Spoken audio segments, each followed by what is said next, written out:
ఈ సమయాన్ని అప్పగిస్తూ ఉన్నాం. Thank you.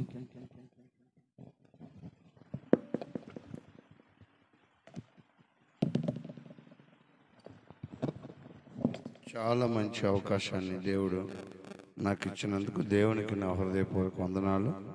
అట్లాగే మరి దేవుని సేవకులు పెద్దలు మీ అందరికీ, పాటలు పాడిన వాళ్ళు, వాయిద్యాలు వాయించిన వాళ్ళు, కూర్చున్న వాళ్ళు, మీరందరికీ, బయట కూడా చాలామంది కూర్చున్నారు. వాళ్ళకి నేను కనబట్టలేదు, నాకు వాళ్ళకి కనబట్టలేదు. సో వాళ్ళకు కూడా నా హృదయపూర్వక వందనాలు తెలియజేస్తాను. బాగున్నారండి? మీ ఆరోగ్యాలు బాగున్నాయా? ఓకే. పిల్లలైతే చదువులు బాగున్నాయా? మీ చదువులు బాగా చదువుతున్నారా? ఓకే. 9వ సంవత్సరపు వార్షికోత్సవ ఈ యొక్క దినాన్ని మీరు జరుపుకుంటున్నందుకు నాకు చాలా సంతోషం ఉందన్నమాట. దానికి నన్ను పిలిచినందుకు చాలా సంతోషం ఉంది. యాక్చువల్గా ఈరోజు నేను కాకినాడలో ఉండాలి. నా యొక్క షెడ్యూల్ ప్రకారం జీవన్ గారు నన్ను పట్టుకొని వదలలేదు.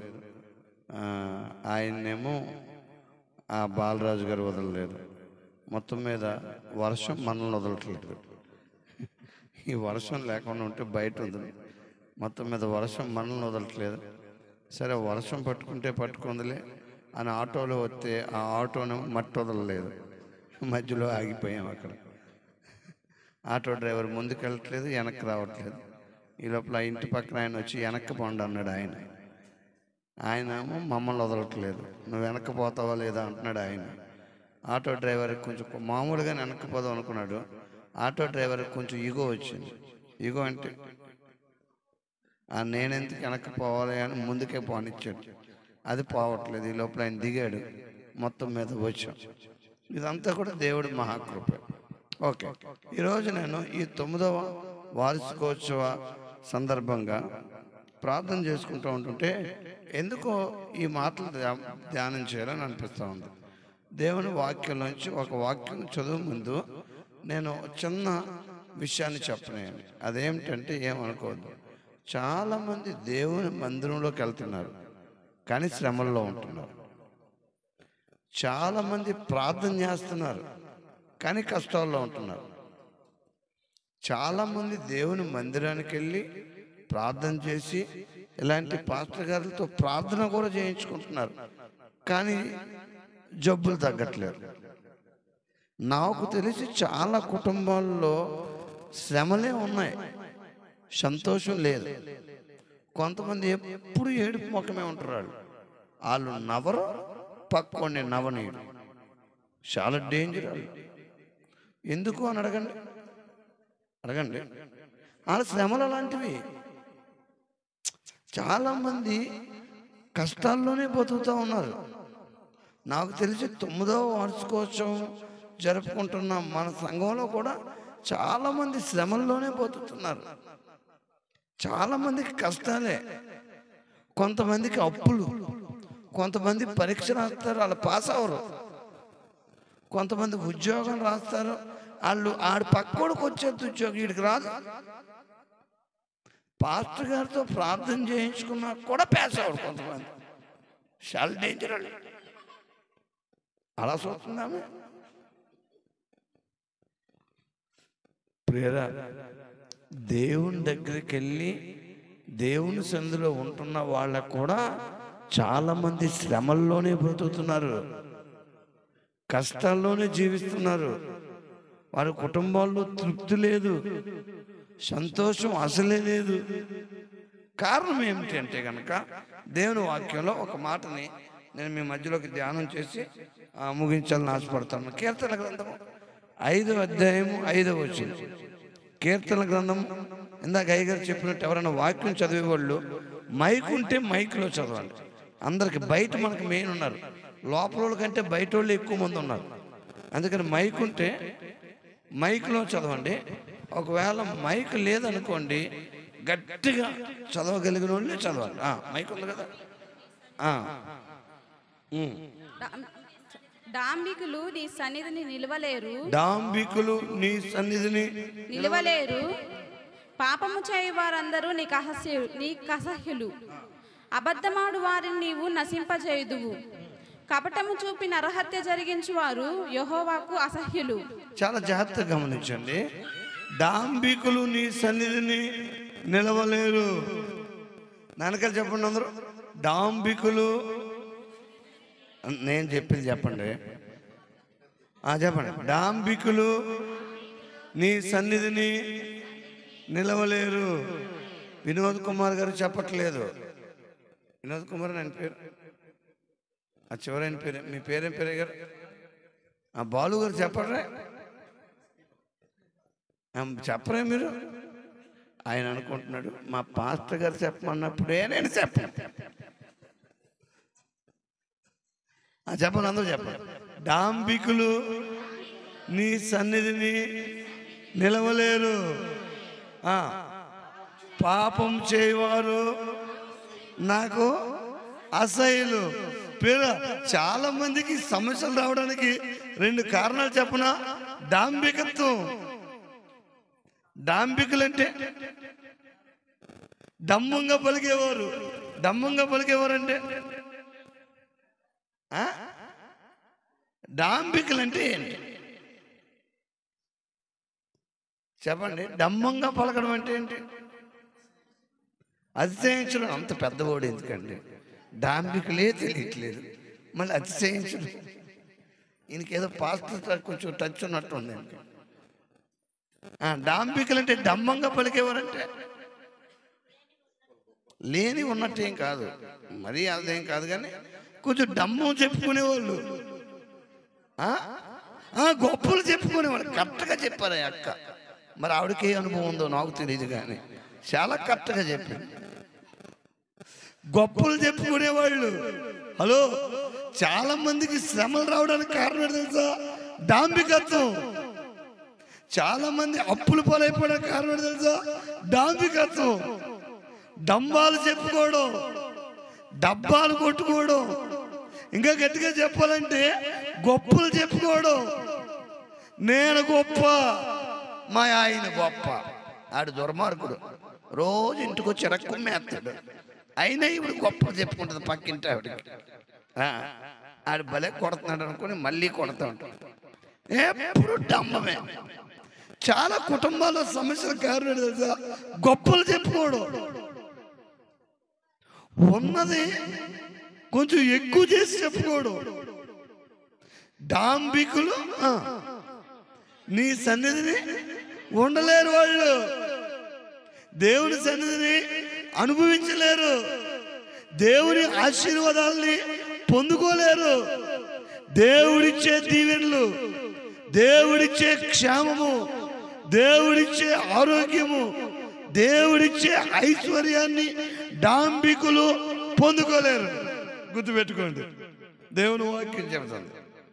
పాపము చేయవారు నాకు అసహ్యులు. చాలా మంది సంఘాల్లో ఈ 2 రకాల వాళ్ళు ఉన్నారు. 9వ సంవత్సరపు వార్షికోత్సవం జరుపుకుంటున్న ఈ యొక్క సంఘంలో ఇలాంటి వ్యక్తులు ఉంటే కనుక చాలా జాగ్రత్తగా ఉండాలి. మొదటి రకం ఎవరు? డంబాలు చెప్పుకోవడం. నా భర్త గొప్ప, మా ఆవిడ గొప్ప, నా పిల్లల గొప్ప. ఒక ఆవిడ ఉంది, నా కూతురు పరీక్ష రాస్తే ఎంత బాగా రాస్తుందో తెలుసా? చాలా బాగా. నా కూతురు పరీక్ష 10 సంవత్సరాల నుంచి రాస్తుంది, 10వ తరగతి.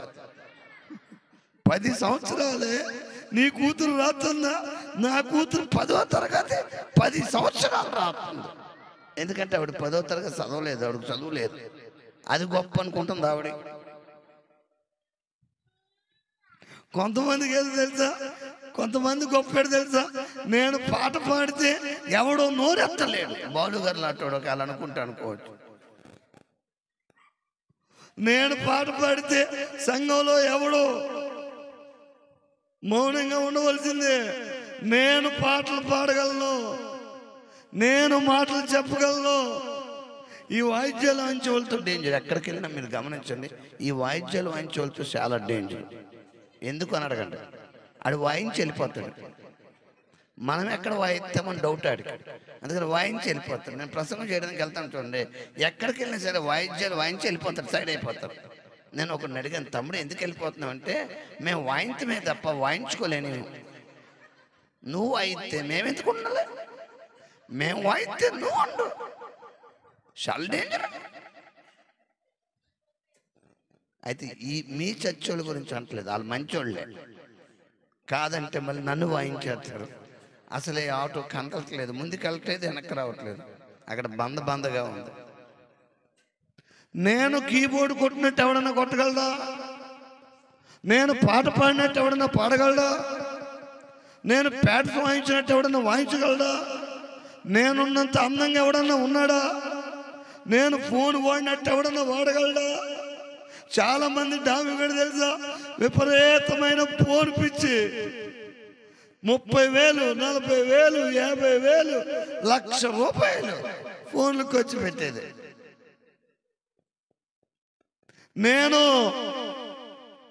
నా మాట ఏమే వదిన, నీకు తెలుసా మా ఆయన నేను గీతగిస్తే దాటం, ఆడు దాటాడంటే ఉండడం. ఒక ఆవిడ భార్య చెప్పింది, గీత గీస్తే ఆడు దాడితే ఆడు ఉండడు. ఆడవాళ్ళు మంచోళ్ళు అనుకుంటున్నారా? చాలా డేంజర్. దగ్గర మీకు తెలుసా? అవునంట. మరి ఈయనకెలా తెలుసు? పోనీ నేను ఏదో మాట వరుస కన్నాను అనుకోండి, అవునంటారేంటి? మీకు సీక్రెట్ చెప్పనా అమలరా? చాలా మంది కుటుంబాల్లో శాంతి సంతోషం లేకపోవడానికి కారణం ఏంటి తెలుసా? డాంబికత్వం. భర్త నేను గొప్ప అనుకుంటాడు, భార్య నేను గొప్ప అనుకుంటుంది.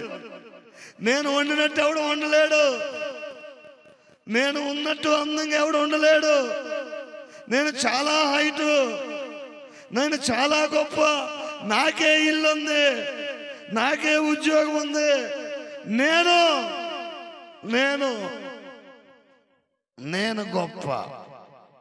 చాలా కుటుంబాల్లో సమస్యలకి కారణం, అప్పులకి కారణం, జబ్బులకి కారణం ఏంటో తెలుసా? డంబంగా పలకడం. చాలా మందికి ఈ విషయం తెలియదు. ఇది పాపం అని కూడా అనుకోరు చాలా మంది. చాలా మంది పాపం అంటే వ్యభిచారము, దొంగతనము, నరహత్య అవి అనుకుంటారు. అవి పాపాలే. వాటికంటే ఘోరమైన పాపం ఏంటో తెలుసా?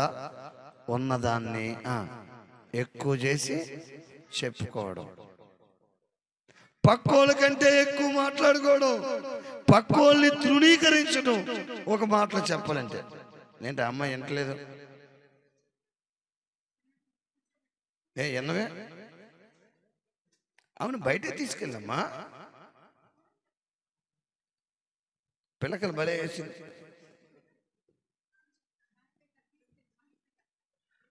బయటకైనా తీసుకెళ్ళండి,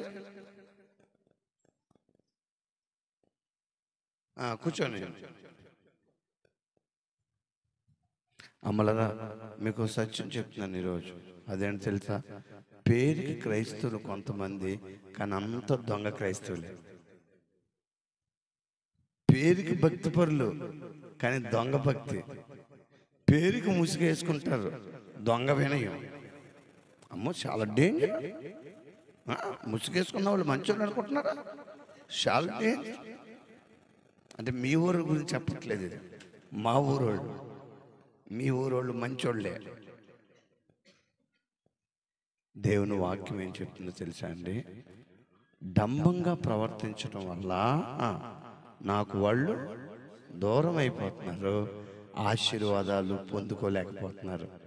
9వ వార్షికోత్సవం జరుపుకుంటున్న నా ప్రియమైన వాళ్ళారా, మన జీవితంలో, మన కుటుంబంలో డంబం కలిగిన జీవితం ఉందా, తగ్గింపు కలిగిన జీవితం ఉందా? ఈరోజు పరీక్షించుకోవాలి. కుటుంబాల్లో మనశ్శాంతి ఉందా? జీవితంలో నెమ్మది ఉందా? బ్రతుకులో తృప్తి ఉందా? చాలా మంది కుటుంబాల్లో ఆశీర్వాదాలు లేవు, ఆరోగ్యం లేదు, నెమ్మది లేదు, సంతోషం లేదు. ఉన్నదల్లా ఏమిటి అంటే డంబంగా పలకడం, డాంబికంగా జీవించడం. నేను గొప్ప, నా మాటే నెగ్గాలి, నేను చెప్పిందే జరగాలి, నేనే పాడాలి, నేనే కనబడాలి, నా పేరే చెప్పాలి పాస్టర్ గారు, నేను కాబట్టి పిల్లల్ని కన్నాను, నేను పెంచుతున్నాను, నేను నేను నేను చాలామంది ఈ యొక్క నేను అనే యొక్క తత్వంతో నిండిపోయి కుటుంబాలను నాశనం చేసేసుకుంటున్నారు. సర్వనాశనం అయిపోతున్నాయి కుటుంబాలు. చాలా కుటుంబాల్లో పాపం విచ్చలవిడిగా పెరిగిపోతూ ఉంది. క్రైస్తవ కుటుంబాల్లో ఈ సెల్ ఫోన్లు వచ్చాక ఇంకా సర్వనాశనం అయిపోయాయి. చూడండి, ఆడ బయట సెల్ ఫోనే చూస్తున్నాడు. బయట కూర్చున్న వాళ్ళందరూ మంచి వాళ్ళు అనుకుంటారు. చూడండి, సెల్ ఫోనే చూస్తాడు.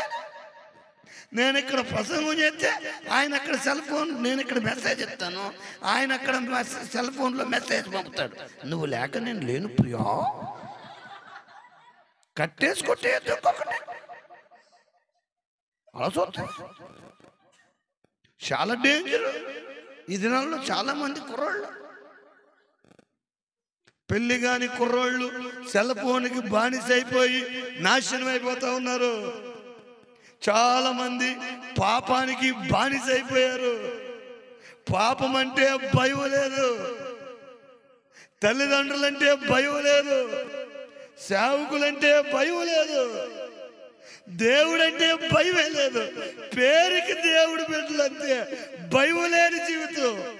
దేవుడంటే భయం లేదు, తల్లిదండ్రులంటే భయం లేదు. ఈ పిల్ల ఉందా, వీళ్ళ అమ్మంటే భయం అనుకుంటున్నారా? అస్సలు లెక్క చేయదు. వీళ్ళ అమ్మ లెక్క చేద్దా, ఇవి లెక్క చేద్దా. ఈ పిల్ల ఉంది లెక్క చేద్దా. కొంచెం అంట్లు కడుగమ్మా, కడుక్కో.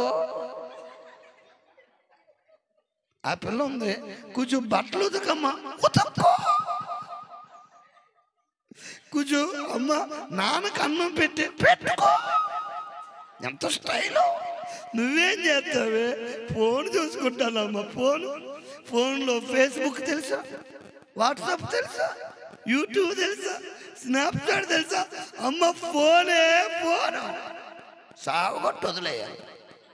తొలిపేసి లోపల తీసుకెళ్ళి కుమ్మేసి దావేరా. తల్లిదండ్రులంటే గౌరవం లేని సమాజం అయిపోయింది ఈ దినాల్లో. ముఖ్యంగా క్రైస్తవుల గురించి నేను చెప్పేది.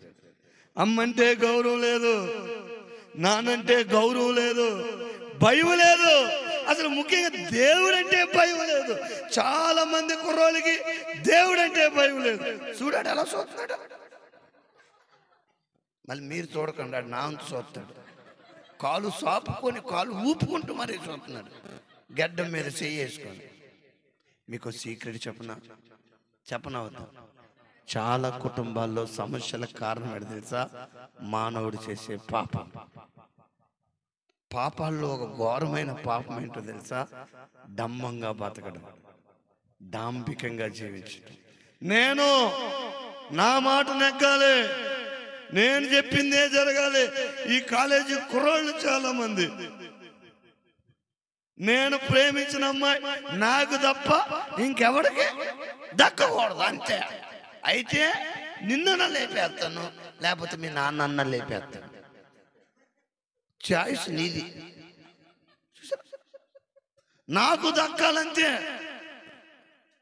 మంగళగిరి దగ్గర తాడేపల్లి అని ఊరు ఉంది, విజయవాడకి మంగళగిరికి మధ్యలో. ఈరోజు తారీఖు ఎంత అండి? 10 రోజులు తీసేయండి. కరెక్ట్గా 5వ తారీఖున ఒక అమ్మాయితో మాట్లాడాడు. వాళ్ళిద్దరూ ప్రేమించుకుంటున్నారు. ప్రేమించుకుంటూ సినిమాలు చూసి, సీరియల్ చూసి చాలా మంది నాశనం అయిపోతూ ఉన్నారు. ప్రేమించుకుంటూ వాళ్ళ నాన్నకు దొరికిపోతే, అమ్మ చిన్నప్పుడే చచ్చిపోయింది, ఒకతే కూతురు. నాన్న మరో పెళ్లి చేసుకోకుండా కూతుర్ని పెంచి ఇంటర్మీడియట్ చదివించి డిగ్రీకి తీసుకొస్తే ఆ కూతురు ఎవరినో ప్రేమించింది. ఆ కూతురుని ప్రేమించినోడే, నువ్వు చదువుకోవే, అప్పుడే పెళ్ళి వద్దమ్మా, నా బంగారు తల్లే చదువుకోవే అని చెప్పినందుకు ఆ పిల్ల ఆ ప్రియుడితో చెప్పింది, మా నాన్న పెళ్ళి వద్దు అంటున్నాడు కాబట్టి కొంతకాలం ఆగు అంటే ఆడంటాడు, నేను ఆగను, నాకు నువ్వు ముఖ్యం, నాకు నువ్వు కావాలి, నేను అనుకున్నది జరగాలి, నా ఇష్టమే, నాకు నిన్నే పెళ్లి చేసుకోవాలి. కాబట్టి మీ నాన్న ఆగమన్నాడు అనుకో, ఒకటే చాయిస్, నిన్న లేపేస్తాను, ఆయన లేపేస్తాను, ఎవరు లేపమంటావు? ఆడపిల్లలు ఎంత బరి తగ్గించేశారు. ఈ దినాల్లో ఆడపిల్లలు చాలా డేంజరు. ఆడపిల్లల్ని పెంచడం చాలా కష్టం. నన్ను అడిగితే మగపిల్లలే బెటర్.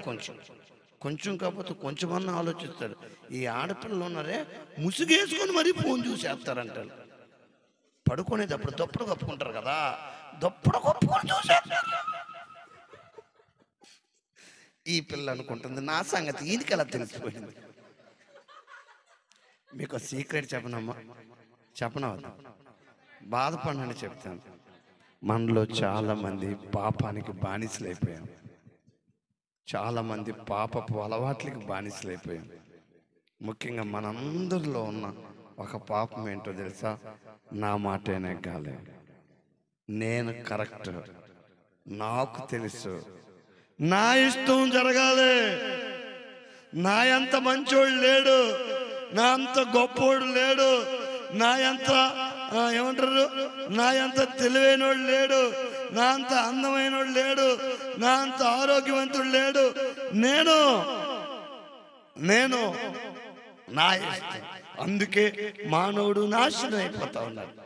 అందుకే మానవుడు పతనం అయిపోతూ ఉన్నాడు. అందుకే కుటుంబాల్లో సంతోషం లేదు. అందుకే శ్రమలు, అందుకే అప్పులు. నాకు తెలుసు ఎవరిన బతకనియాలో అని చెప్పి మంగళగిరిలో పాపం ఆ తండ్రి కొడుకులు వెళ్తుంటే ఈ అమ్మాయి ఫోన్ చేసింది, మేము విజయవాడ నుంచి వస్తున్నాం పలానా టైంలో అంటే. వీడు వెళ్ళాడు, వాళ్ళని కావాలని గుద్ది కింద పడిపోతే వాళ్ళ నాన్న కూతురు కత్తి తీసుకుని పొడిచి చంపేశాడు. వాళ్ళ నాన్న పక్కనుండి అంటుంది, పొడవద్దు నాన్న, పొడవద్దు అంటే లేదు నాకు అడ్డు వచ్చిన ఎవరిని బతకనేను చంపేశాడు. నిర్దాక్షిణ్యంగా 4వ తారీఖు 5వ తారీఖున చంపేసుకుంటున్నారు. నేను అనుకున్నది జరగాలి, నాకు కావాల్సింది నాకే కావాలి. అలాంటి వ్యక్తి బైబిల్లో ఒక ఆయన ఉన్నాడు, మీకు చూపిస్తాను జాగ్రత్తగా.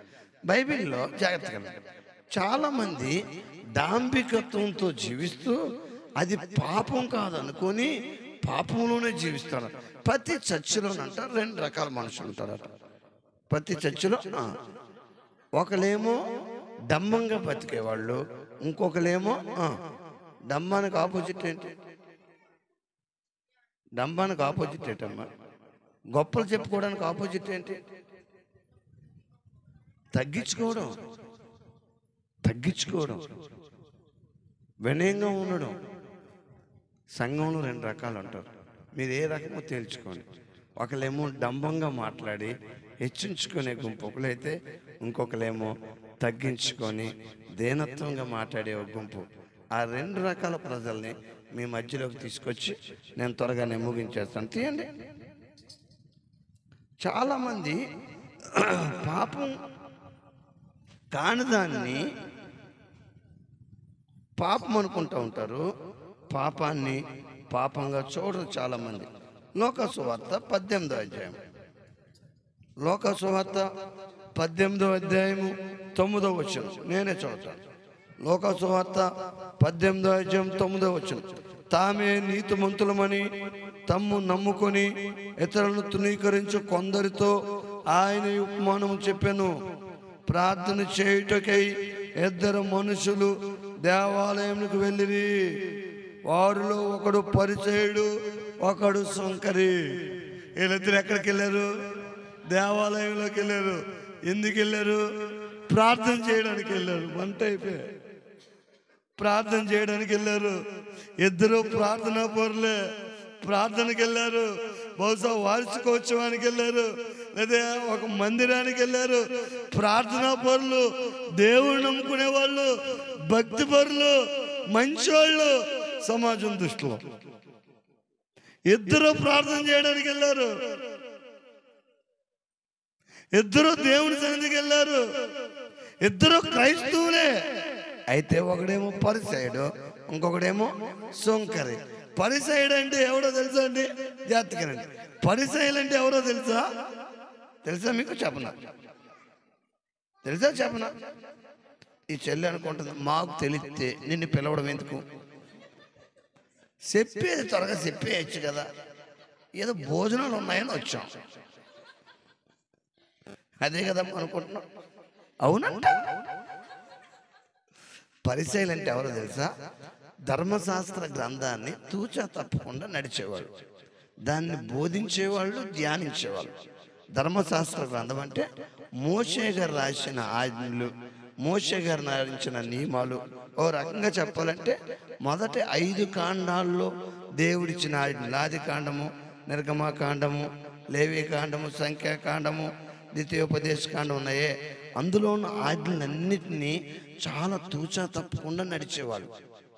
మోషే యొక్క ఆ యొక్క నియమాలు, మోషే ఇచ్చిన సూచనల ప్రకారం నడిచేవారు, ఆ ప్రకారం జీవించేవారు. ఓ రకంగా చెప్పాలంటే బోధకులు, నాయకులు, బోధకులు, నాయకులు, జ్ఞానవంతులు, తెలివైన వాళ్ళు, భక్తిపరులు, వాళ్ళని పరిసయ్యులు అనేవారు. సుంకర్లు అంటే ఎవరో తెలుసా అండి? ఇలా చెప్పొచ్చో లేదో కానీ ఎవరు అప్పు చేసేవాళ్ళు. సుంకర్లు అంటే ఎవరంటే కనుక కరెక్ట్గా చెప్పాలంటే సంకర జాతి వాళ్ళు.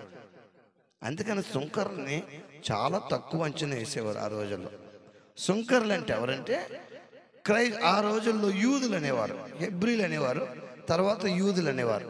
ఇశ్రాయేలు ప్రజల్ని యూదులు, హెబ్రీలు అనేవారు.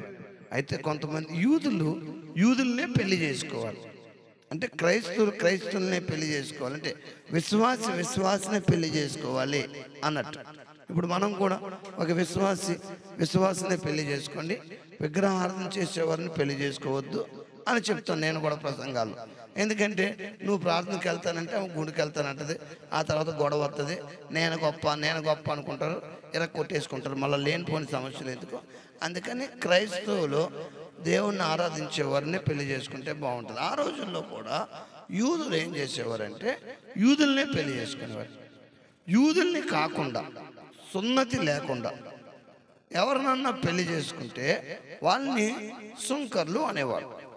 సంకర జాతిలాగా ఓ రకంగా చెప్పాలంటే జాతిగా. అంతేకాకుండా వాళ్ళని ట్యాక్స్ వసూలు చేసేవాళ్ళు అనేవాడు. అంటే దాన్ని ఏమంటారు, వాళ్ళకు ఒక పన్ను వసూలు చేసే బాధ్యత ఒకటి ఉండేది. అందుకని వాళ్ళని పాపులుగానే చూసేవారు, చాలా తక్కువ చూపు చూసేవారు. వాళ్ళు ప్లేసులు వేరు, వాళ్ళు ఉండేది వేరు, వాళ్ళని సెపరేట్ చేసేసేవారు. అలాంటి సొంకరుల్లో ఒక సొంకరు కూడా చర్చికెళ్ళారు. సరే, ఇద్దరు చర్చికెళ్ళారు. ఎక్కడికి వెళ్ళారు? ఎందుకు వెళ్ళారు? ప్రార్థన చేయడానికి వెళ్ళి ఆ పరిసయ్యుడు ఏం ప్రార్థన చేస్తున్నాడో చూడండి. పరిసయ్యుడు నిలబడి, దేవా, నేను చోరులను, అన్యాయస్తులను, వ్యభిచారులైన ఇతర మనుషుల వలనైనను, ఈ సుంకరి వలనైనను. చూసారా, ఇతరులో ఉన్న లక్షణం ఏంటి తెలుసా? ఇతరులతో పోల్చుకుంటున్నాడు. ఓ రకంగా చెప్పాలంటే ఇతరుల్ని తృణీకరిస్తున్నాడు. ప్రార్థన చేస్తున్నాడు, కానీ ప్రార్థనలో ఇతరుల్ని తృణీకరిస్తున్నాడు. ఇండైరెక్ట్ గా ప్రార్థనలో తన్ను హెచ్చించుకుంటున్నాడు.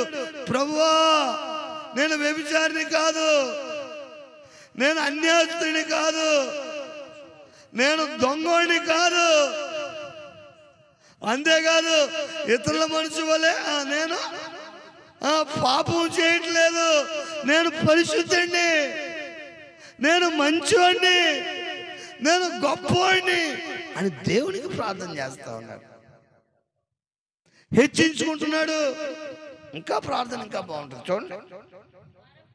వారమునకు 2 మార్లు ఉపవాసం చేయొచ్చు, నా సంపాదన అంతట్లో 10వ వంతు చెల్లించున్నానని తనలో తాను ప్రార్థించుండేది. నిజానికి చెప్పాలంటే జాగ్రత్తగా ఏమనుకోకపోతే ఈ పరిసయ్యుడే మంచోడు నన్ను అడిగితే. ఎందుకు దొంగతనాలు చేయట్లేదు, వ్యభిచారం చేయట్లేదు, ఇంకా అన్యాయం చేయట్లేదు, వారానికి 2 రోజులు ఉపవాసం కూడా ఉంటున్నాడు. అంతేకాకుండా దశంభాగాన్ని ఖచ్చితంగా తీస్తున్నాడు. ఈ 5 లక్షణాలు చాలా మంచి లక్షణాలు. మీలో ఎంతమందికి ఉన్నాయో తెలియదు, కానీ ఈ 5 లక్షణాలు చాలా మంచి లక్షణాలు. దయచేసి 5 లక్షణాలు కలిగి ఉండడానికి ప్రయత్నం చేయండి. ఈ వార్షికోత్సవ సందర్భంగా చెప్తున్నాను. ఏమంటున్నాడో చూడండి, ఎంత చక్కని మాటలో. నేను చోరులైనను, చోరులంటే దొంగోడిని కాదు నేను. రెండోది అన్యాయస్తుని కాదు. అన్యాయస్తులంటే చిన్న కోడలు ఒకలాగా పెద్ద కోడలు ఒకలాగా చూడను, చిన్న కొడుకు ఒకలాగా పెద్ద కొడుకు ఒకలాగా ఇవ్వను. నేను అన్యాయం చేయట్లేదు. చాలా మంది క్రైస్తవులు అన్యాయస్తులు. అత్తగారులు ఉన్నారే, చాలా డేంజర్. కొడుకు మాట వింటే ఆడికి ఆస్తి రాస్తుంది, మాట వినకపోతే అవతల పంపేద్దాం. ఎవరు అని అడగండి. అత్త కాదు, అమ్మ. అత్త అట. నీకేమైనా బాధ ఉందేట అత్తతో? వీళ్ళ అమ్మ మాట అయిపోనుకుంటాం. మీకు సీక్రెట్ చెప్పనా? చాలామంది మాట, మీరు ఏమనుకోకపోతే, చాలామంది బతికేదే అన్యాయం. ఇంట్లో అన్యాయం, ఉద్యోగంలో అన్యాయం, చర్చిలో అన్యాయం, చర్చిలో కానికెవరు, చర్చిలో అన్యాయం. ఎంత దొంగ, ఎంత భయంకరమో తెలుసా? చర్చిలో ఇక్కడ పాస్టర్ గారు, ఇక్కడ బాలరాజు గారు ఎవరు? మీరా? వందనాలు. మరి ఎవరు అనుకుంటున్నాను నేను. మరి వెళ్ళి మమ్మల్ని ఎక్కడ పెట్టారు? ఇప్పుడు బాలరాజు గారు లాంటి వాళ్ళు ఇంటికి వచ్చి ప్రార్థన చేసి, ఏది మనకేంటంటే దాన్ని ఏమంటారంటే పుట్టినరోజులు, పెళ్లి రోజులు, ఇంకా అన్ని రోజులు చేసి మాటి మాటికి వచ్చే కానుక ఆయనకి ఎవరు? సతీష్ కుమార్ గారికి, అనిల్ కుమార్ గారు, ప్రవీణ్ కుమార్ గారు. వాళ్ళ ప్రార్థన చేస్తే పడిపోతారు జనాలు. అంతే, అకౌంట్లో మరి ఇచ్చి పంపుతారు వాళ్ళు. వాళ్ళ ప్రార్థన చేస్తే ఏమవుతుందో అని. చాలా అన్యాయం అది. దశంభాగాలు ఎక్కడెవడో మానేసి ఎక్కడో ఎత్తారు వాళ్ళు. ఆమె అనుకుంటుంది అసలు నేను దశంభాగం ఇస్తే కదా అనుకుంటుంది ఆమె. చాలా డేంజర్. అలా చూస్తా ఏమనుకుంటుంది, నువ్వు చాలా డేంజర్ లాగా ఉన్నావు, ప్రసంగం చేయరా బాబు అంటే మమ్మల్ని తిడుతున్నావు. అమ్మలా మీకు నిజం చెప్పనవద్దు. చాలామందికి అన్యాయం, ఒళ్ళు పచ్చు, సమానంగా చూడలేరు వాళ్ళు. అదే పాపం. చాలామంది గుర్తుపెట్టుకోండి, చాలామంది ఉపవాస ప్రార్థనలు ఉండరు, ఉపవాసం ఉండరు. ఉపవాస ప్రార్థనలు అలవాటే లేదు చాలామందికి. అందుకే సమస్యలు, అందుకే జబ్బులు. తగ్గు. నీకు జబ్బు అయితే నేను ప్రార్థన చేస్తే ఏమవుద్ది? ఏమవుద్దండి? ఏమవుదు, బూడిదవుతుంది. చాలామంది అనుకుంటారు పెద్ద పెద్దలు ప్రార్థన చేస్తే చాలా మేలు జరుగుతాయి అనుకుంటారు. ఏమవదు.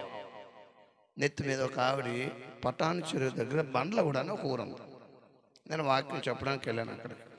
నేను ఈ రాష్ట్రాలన్నీ తిరుగుతూ ఉంటాను అనమాట, సువార్థికుల్లాగా. ప్రార్థన చేయమన్నారు.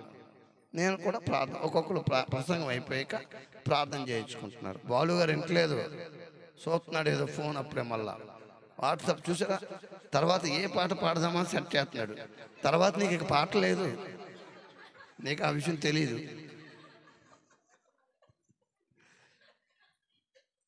చాలా అన్యాయం ఇది. ఏం చెప్తున్నాను? పటాన్ చెరువులో వాక్యం చెప్పడానికి వెళ్ళాను. వాక్యం చెప్పేసాను, ప్రార్థన చేయించుకోవడానికి వస్తున్నారు ఒక్కొక్కరు. జాగ్రత్తగా ఒక్కొక్కరు ప్రార్థన చేయించుకోవడానికి వస్తున్నారు. చాలామందికి ప్రార్థన చేస్తున్నారు. అయిపోయిన తర్వాత కొంచెం పోయాక ఇలాంటి యవనస్తున్న పిల్లలు తర్వాత వస్తారు కదా సహజంగా, వాళ్ళు కూడా వచ్చారు. ప్రార్థన చేయండి అయ్యగారు అన్నారు. ప్రార్థన చేస్తున్నాను. నేను ప్రార్థన చేస్తే ఆ పక్కన ఆవిడ ఉంది, నెత్తి మీద చేసి ప్రార్థన చేయండి అయ్యగారు అంది. మరి వాళ్ళు మళ్ళీ బాధపడతారేమో అంటే, సహజంగా పాస్టర్లకు ఎలా ఉంటుందంటే చాలా టెన్షన్ ఉంటుంది. నెత్తి మీద చేసి ప్రార్థన చేయమన్నప్పుడు చేయకపోతే వాళ్ళు ఏమనుకుంటారు అని నెత్తి మీద చేసి ప్రార్థన చేస్తాను. నేను నెత్తి మీద చేసి ప్రార్థన చేస్తున్నాను. ఆమె ఆరోగ్యం కోసం ప్రార్థన చేయమన్నారు. నెత్తి మీద చేసి ప్రార్థన చేస్తున్నాను. నేను ప్రార్థన పూర్తి అవ్వలేదు, ఇంకా కింద పడిపోయి కొట్టుకుంటుంది ఆవిడ. కింద పడిపోయింది ప్రార్థనలోనే. ప్రార్థన చేస్తూనే కింద పడిపోయింది, కొట్టుకుంటుంది. చేయి తీసేసాను. నేను కళ్ళు చూసి ఓకే, నేను అనుకుంటున్నాను దయ్యం పట్టుంది, నా ప్రార్థన దేవుడిని దయ్యాన్ని వదలగొట్టేశాను. ఎంత ఆనందపడిపోతున్నాను. నేను లోన ప్రార్థన చేస్తున్నాను కానీ ఆనందపడిపోతున్నాను.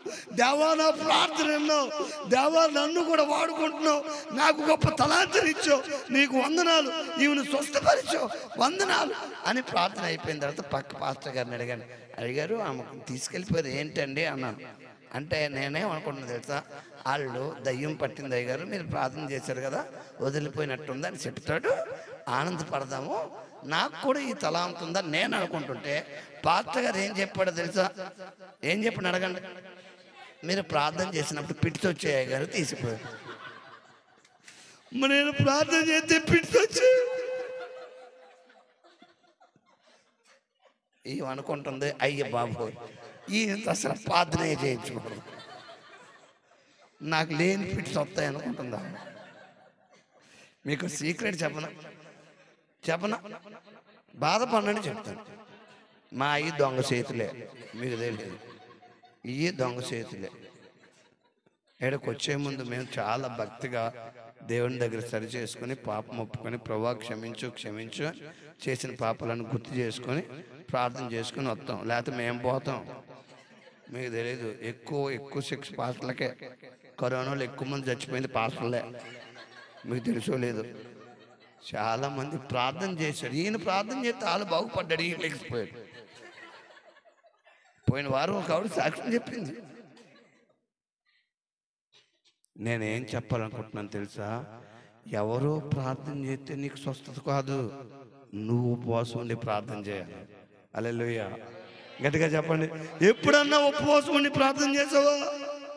ఎప్పుడన్నా ఉపవాసం ఉండి పాపాలు ఒప్పుకున్నావా? ఎప్పుడన్నా ఉపవాసం ఉండి నీ కొడుకు నెత్తి మీద పాపం చేసావా? ఆడికి సినిమాలు పిచ్చి, అమ్మాయిలు పిచ్చి, డబ్బు పిచ్చి, మందు పిచ్చి, దొంగ పిచ్చి, ఇంకేం పిచ్చిలమ్మా, ఇంకేమన్నా సీరియల్ పిచ్చి. ఆడు మంచోడు అనుకుంటున్నావా? చాలా డేంజర్. ఈ పిల్ల మంచిది అనుకుంటున్నావా? చాలా డేంజర్. ఎప్పుడన్నా నీ కూతురు కోసం ఉపవాసం ఉండి ప్రార్థన చేసావా? అది నా ప్రశ్న.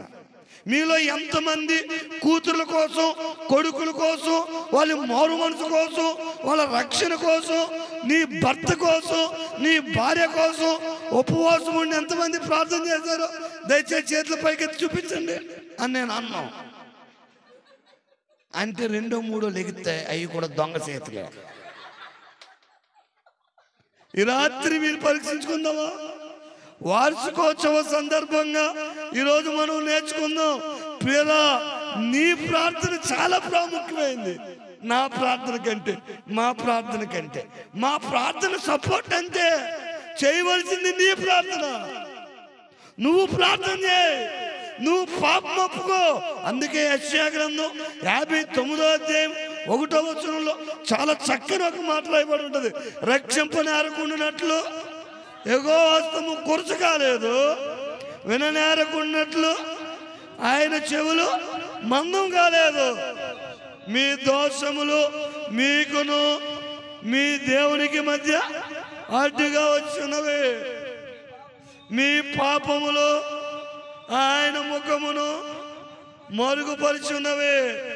ప్రియులరా, గనుక ఆయన ఆలకింపుకున్నాడు. ప్రియులరా, చాలా కుటుంబాల్లో సమస్యల కారణం ఏంటి తెలుసా? పాపం.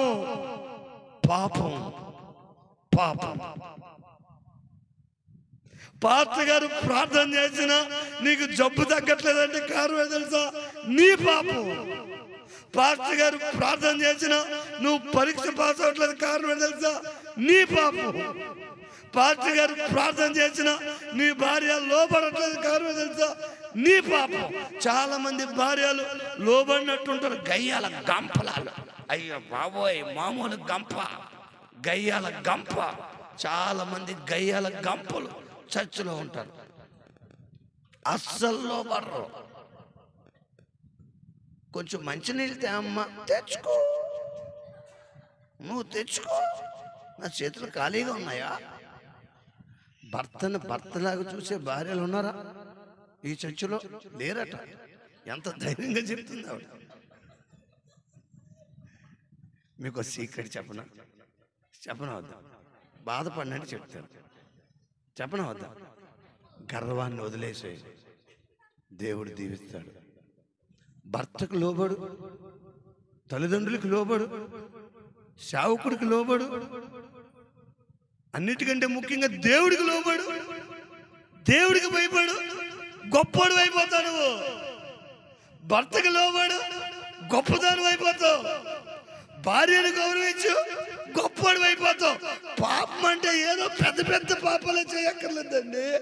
లోబడకపోవడమే పాపం, ప్రార్థన చేయకపోవడమే పాపం. ఒక ఆయన ఏమంటే తెలుసా, ప్రార్థన చేయవాడు పాపము చేయలేడు, పాపము చేయవాడు ప్రార్థన చేయలేడు. చెప్పండి వెనకాల, పాపము చేయవాడు, నా వెనకాల చెప్పండి. బాగా అలవాటు అయిపోయింది. ఉప్పు కప్పురం ఒక్క పోలిక నుండి ఎండం, మళ్ళీ వదిలేయడు, మళ్ళీ మామూలు అయిపోయాడు. చెప్పండి, పాపము చేయవాడు ప్రార్థన చేయలేడు. ఆ చివరి కుర్రోడు చెప్పట్లేదు. చెప్పవే తమ్ముడు, అడి తిరుగుతావే నువ్వే చెప్పాలి. ఆ ముందు కూర్చున్న అన్న కూడా చెప్పాలి, అందరూ చెప్పాలి. పాపము చేయవాడు ప్రార్థన చేయలేడు. ఏం బాలు వెళ్ళిపోతున్నావే, టెన్షన్గా ఉంది. దీనికి ఫోన్ వచ్చిందా? చూసారు, ఫోన్ వచ్చి వెళ్ళిపోతారు.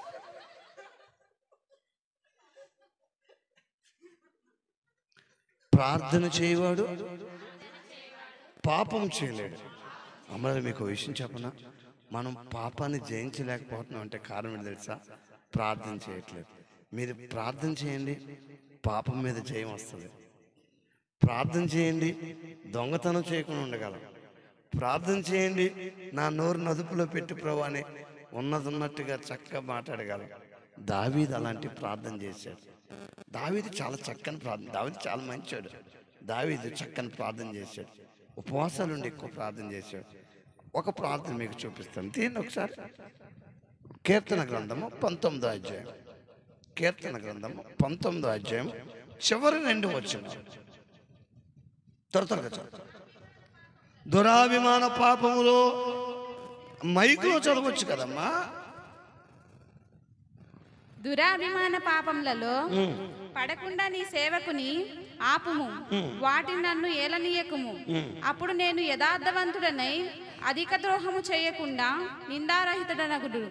యెహోవా నా ఆశ్రయదుర్గమా, నా విమోచకుడా, నా నోటి మాటలను నా హృదయ ధ్యానమును నీ దృష్టికి అంగీకారం లగునుగాక.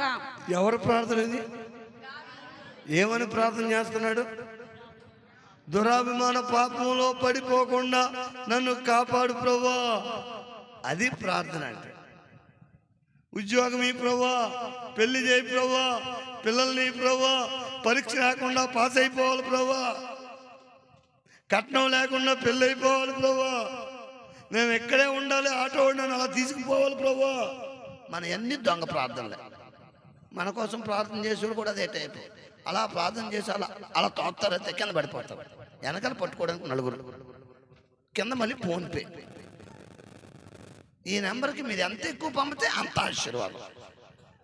పాస్టర్ గారికి ఇవ్వకుండా అక్కడికి పంపుతారు వాళ్ళు. అలా చూస్తే వాళ్ళు ఏం చేస్తారని అడగండి. ఈ డబ్బులు ఎక్కువైపోయి ఇన్కమ్ ట్యాక్స్ కట్టుకుంటున్నారు వాళ్ళు, పోలీసులకు కడుతున్నారు వాళ్ళు. పోలీసు వాళ్ళకి, డాక్టర్లకి, పొలిటికల్ లీడర్స్కి, ఎమ్మెల్యేలకి, ఎంపీలకి, దాన్ని ఏమంటారు, దాన్ని లంచాలు ఇస్తున్నారు చాలామంది. ఈరోజు మీకు ఏం చెప్పాలనుకుంటున్నాను తెలుసా? ప్రార్థన చేయడం నేర్చుకోండి, దశమ భాగాన్ని దేవుడి సన్నిధిలో ఇవ్వడం నేర్చుకోండి, దీవించబడతారు. హల్లెలూయా. గట్టిగా చెప్పండి ఒకసారి, మళ్ళీ చెప్పండి ఒకసారి. అమ్మలారా, ఈ మొదటి వ్యక్తికి 5 మంచి లక్షణాలు ఉన్నాయి. ఈ 5 మంచి లక్షణాలు ఉండడం చాలా మంచిది.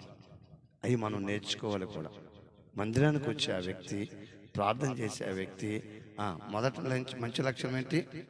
దొంగోడు కాదు. మనలో చాలామంది దొంగోళ్ళు. ఏమనుకోకపోతే చెప్తున్నాను, మన ఇంట్లో పక్కింటోళ్ళు ఎన్నో మన ఇంట్లో ఉన్నాయి. పక్కింటోళ్ళు జాంకాయ కోసేస్తాం, కొమ్మి టేపు కొత్తే. పక్కింటోళ్ళు ములక్కాయ టేపు కొత్తే మామూలుగా కొత్తావా 3-4 కాయలు టప్ప కోసేస్తాం. ఎవతది అంటది ఆ టేపు నుంచి. ఆవిడ ఒప్పుకుంటుందా? అంతే. అక్కడి నుంచి బూతులు, అప్పటి నుంచి కుట్టుకోవడాలు, తిట్టుకోవడాలు, ములక్కాయల కోసం గొడవ. శిక్ష జీవితం ములక్కాయ కోసం, జాంకాయ కోసం, కోడిపెట్ట కోసం గొడవ. అన్ని దొంగ బుద్ధులే. ఈరోజు తీర్మానం తీసుకుందామా? నాది కాంది నా ఇంట్లో ఉండొద్దు ప్రభా. గొప్పదాని అవుతావు, గొప్పోడు అవుతావు. దొంగతనం చేయను ప్రభా, అవసరమైతే అడిగి తీసుకుంటాను, కానీ నాది కాంది నాకు వద్దు. నీది కాంది నీ దగ్గర ఉంటే ఎప్పటికైనా శాపమే, గుర్తుపెట్టుకో.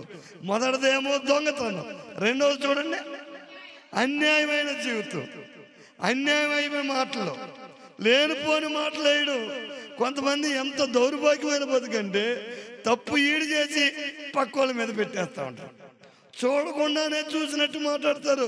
ఇది నాలో కుటుంబాలు నాశనం అయిపోతూ ఉన్నాయి.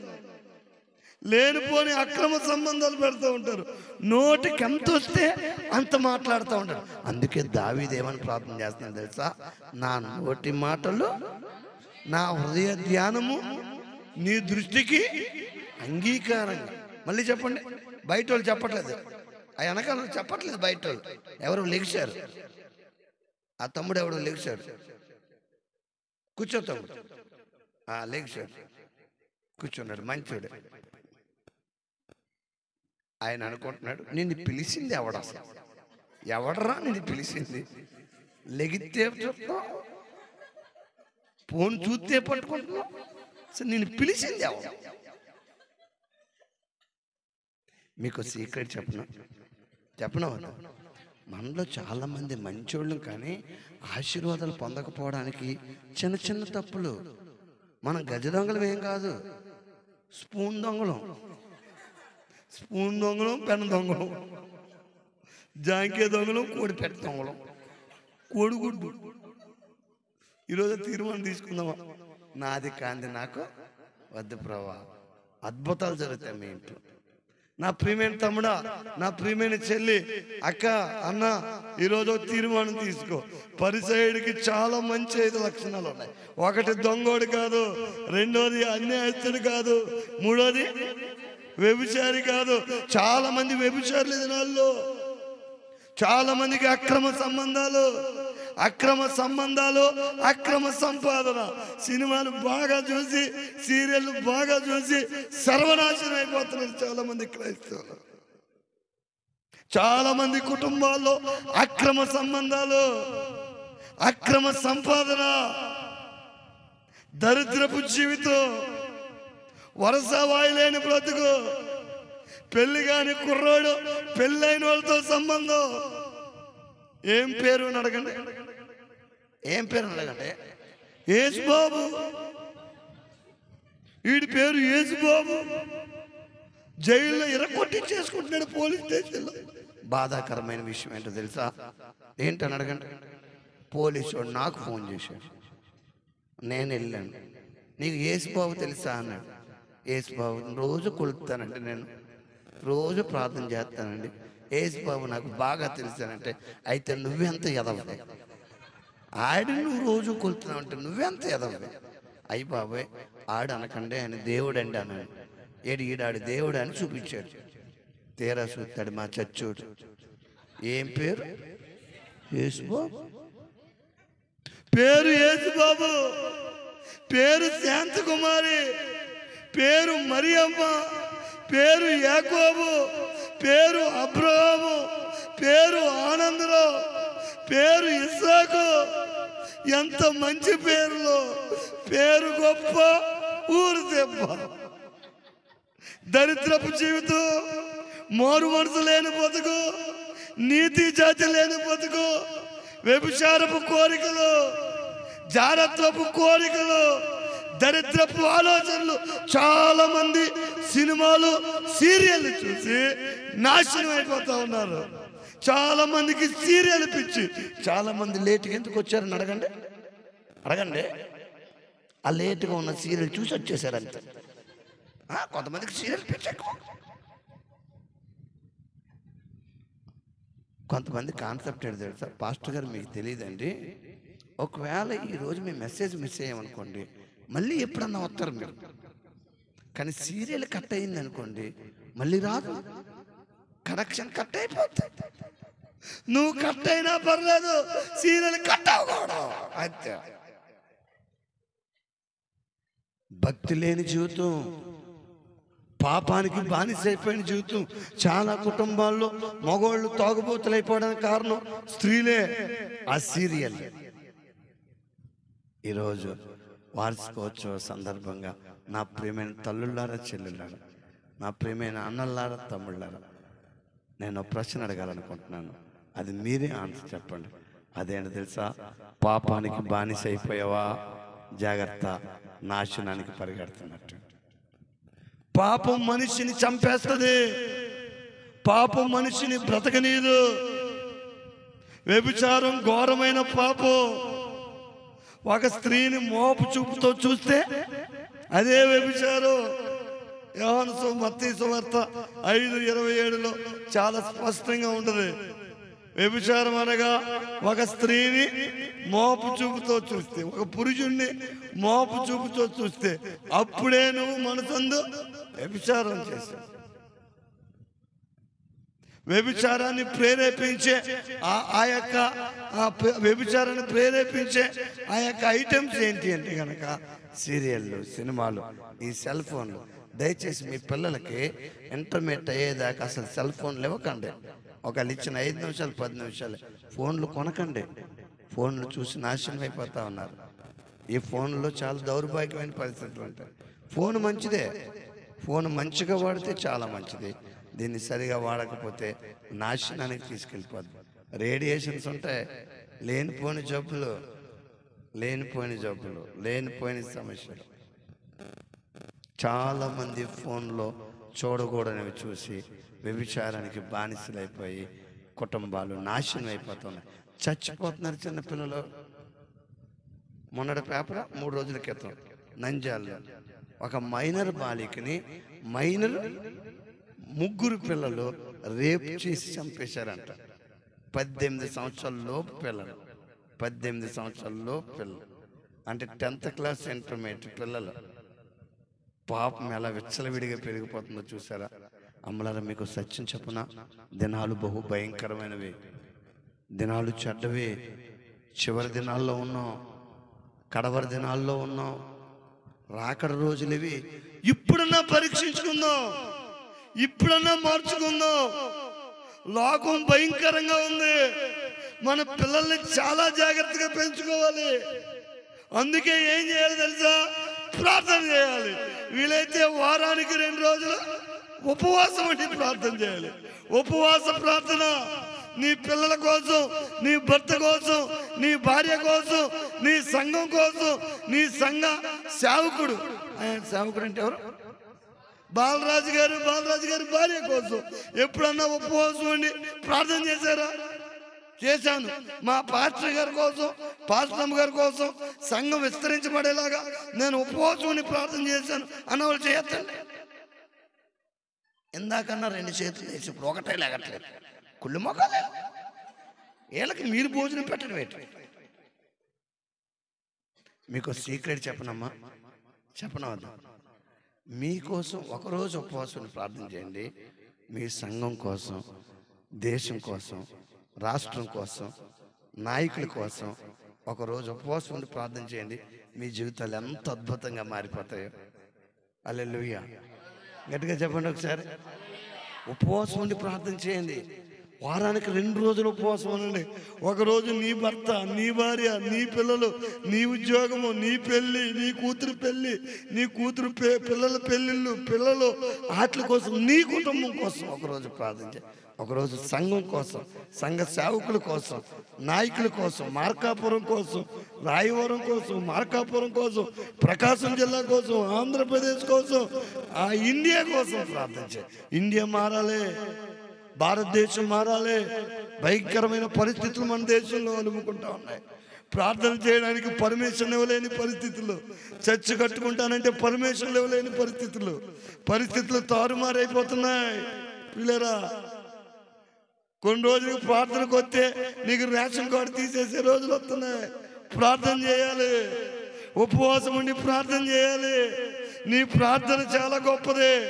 అయితే నువ్వు ప్రార్థన చేసే ముందు పాపం ఒప్పుకొని ప్రార్థన చేయి. రక్షింపనేరకున్నట్లు ఆయన హస్తము కొరచు కాలేదు, విననేరకుండినట్లు ఆయన చెవులు కందం కాలేదు. కానీ పాపం మీకు అడ్డుగా ఉంది. నీ ప్రార్థనకి పాపం అడ్డుగా ఉంది. ఈరోజు పాపం ఒప్పుకుందామా? దేవుని దగ్గర క్షమాపణ అడుగుదామా?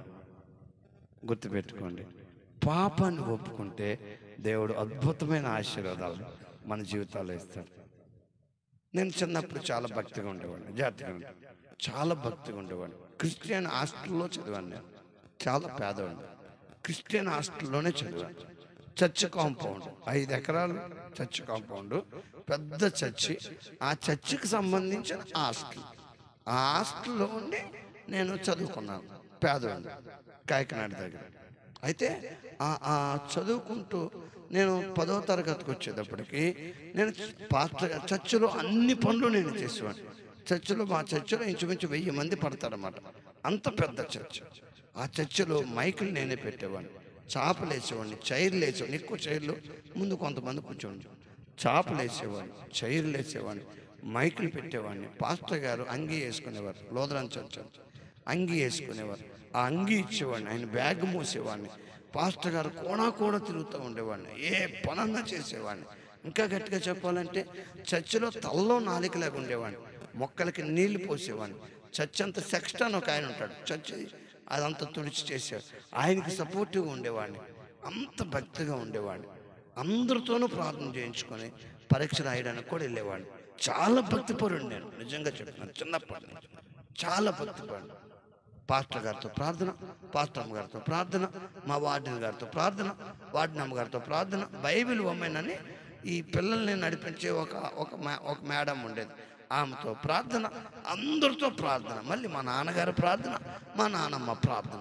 7గురితో ప్రార్థన చేయించుకున్నవాడిని. అదే సంపూర్ణమైన దాంట్లో 7గురితో ప్రార్థన చేయించుకుని పరీక్ష రాయడానికి వెళ్ళాను. 10th క్లాస్ పరీక్షలు రాశాను. దేవుడి దేవాళ్ళు అన్నీ పాస్ అయిపోయాను, 5 తప్ప. అలా సొత్తు బెత్తరపోయిందంట. 7గురితో ప్రార్థన చేయించుకొని చర్చిలో ఇంత సేవ చేసి నేను పరీక్ష రాస్తే అన్నీ పాస్ అయిపోయాను. ఎన్ని తప్ప? 5 తప్ప. అంటే ఎన్ని పాస్ అయ్యాను? 1. ఆ 1 ఏంటి? తెలుగు. నీకెలా తెలుసు? నీది అదే టైపు. ఇదిగో మన ఫేస్ చూడండి ఒకసారి. తెలుగు పాస్ అయ్యే టైపు. తెలుగు 1 పాస్ అయ్యాను నేను. ముద్దోడిని, పేదోడిని, ముద్దోడిని. అంతకంటే ఘోరమైన ఒక పాపం చేసేవాడిని. ఏంటి అని అడగండి? వేషధారిని. వేషధారిని. చర్చిలో మంచిగా ఉండేవాడిని, పాస్టర్ గారి దగ్గర మంచిగా కనబడేవాడిని, వార్డెన్ గారి దగ్గర మంచిగా కనబడేవాడిని. అందరూ నన్ను చాలా మంచోడు అనుకునేవారు. కానీ ఎవరికే కనబడకుండా సినిమాకి వెళ్ళేవాడిని, ఎవరికే కనబడకుండా దొంగతనాలు చేసేవాడిని. నా పాపం నా దేవునికి నాకు మధ్య అడ్డుగా ఉంది. అందుకే 10th ఫెయిల్ అయిపోవాల్సి వచ్చింది. నువ్వెంత భక్తి పర్రాలు అన్నది ముఖ్యం కాదు, ఎంత పాపంలో ఉంటున్నావో అన్నది చాలా ముఖ్యం. గుర్తుపెట్టుకుంటాం. ఈయన అన్ని మంచి పనులే చేశాడు. జాగ్రత్తగా, అన్ని మంచి పనులే. దొంగోడు కాదు, అన్యాయస్తుడు కాదు, వ్యభిచారి కాదు, ప్రార్థన చేసే వ్యక్తి. అంతేకాకుండా దశంభాగం కూడా తీస్తున్నాడు. ఖచ్చితంగా దశంభాగం తీసే వ్యక్తి. మంచి లక్షణాలే. కానీ ఇవన్నీ కొట్టుకుపోయాయి ఒక పాపం వల్ల. అదేంటో తెలుసా? ఇతరుల మనుషుల్ని పోల్చుకొని తను తాను హెచ్చించుకొని జీవిస్తున్నాడు. అంత డేంజర్ అన్నమాట డంబం అంటే. డంబము ఎంత ఘోరమైందో తెలుసా?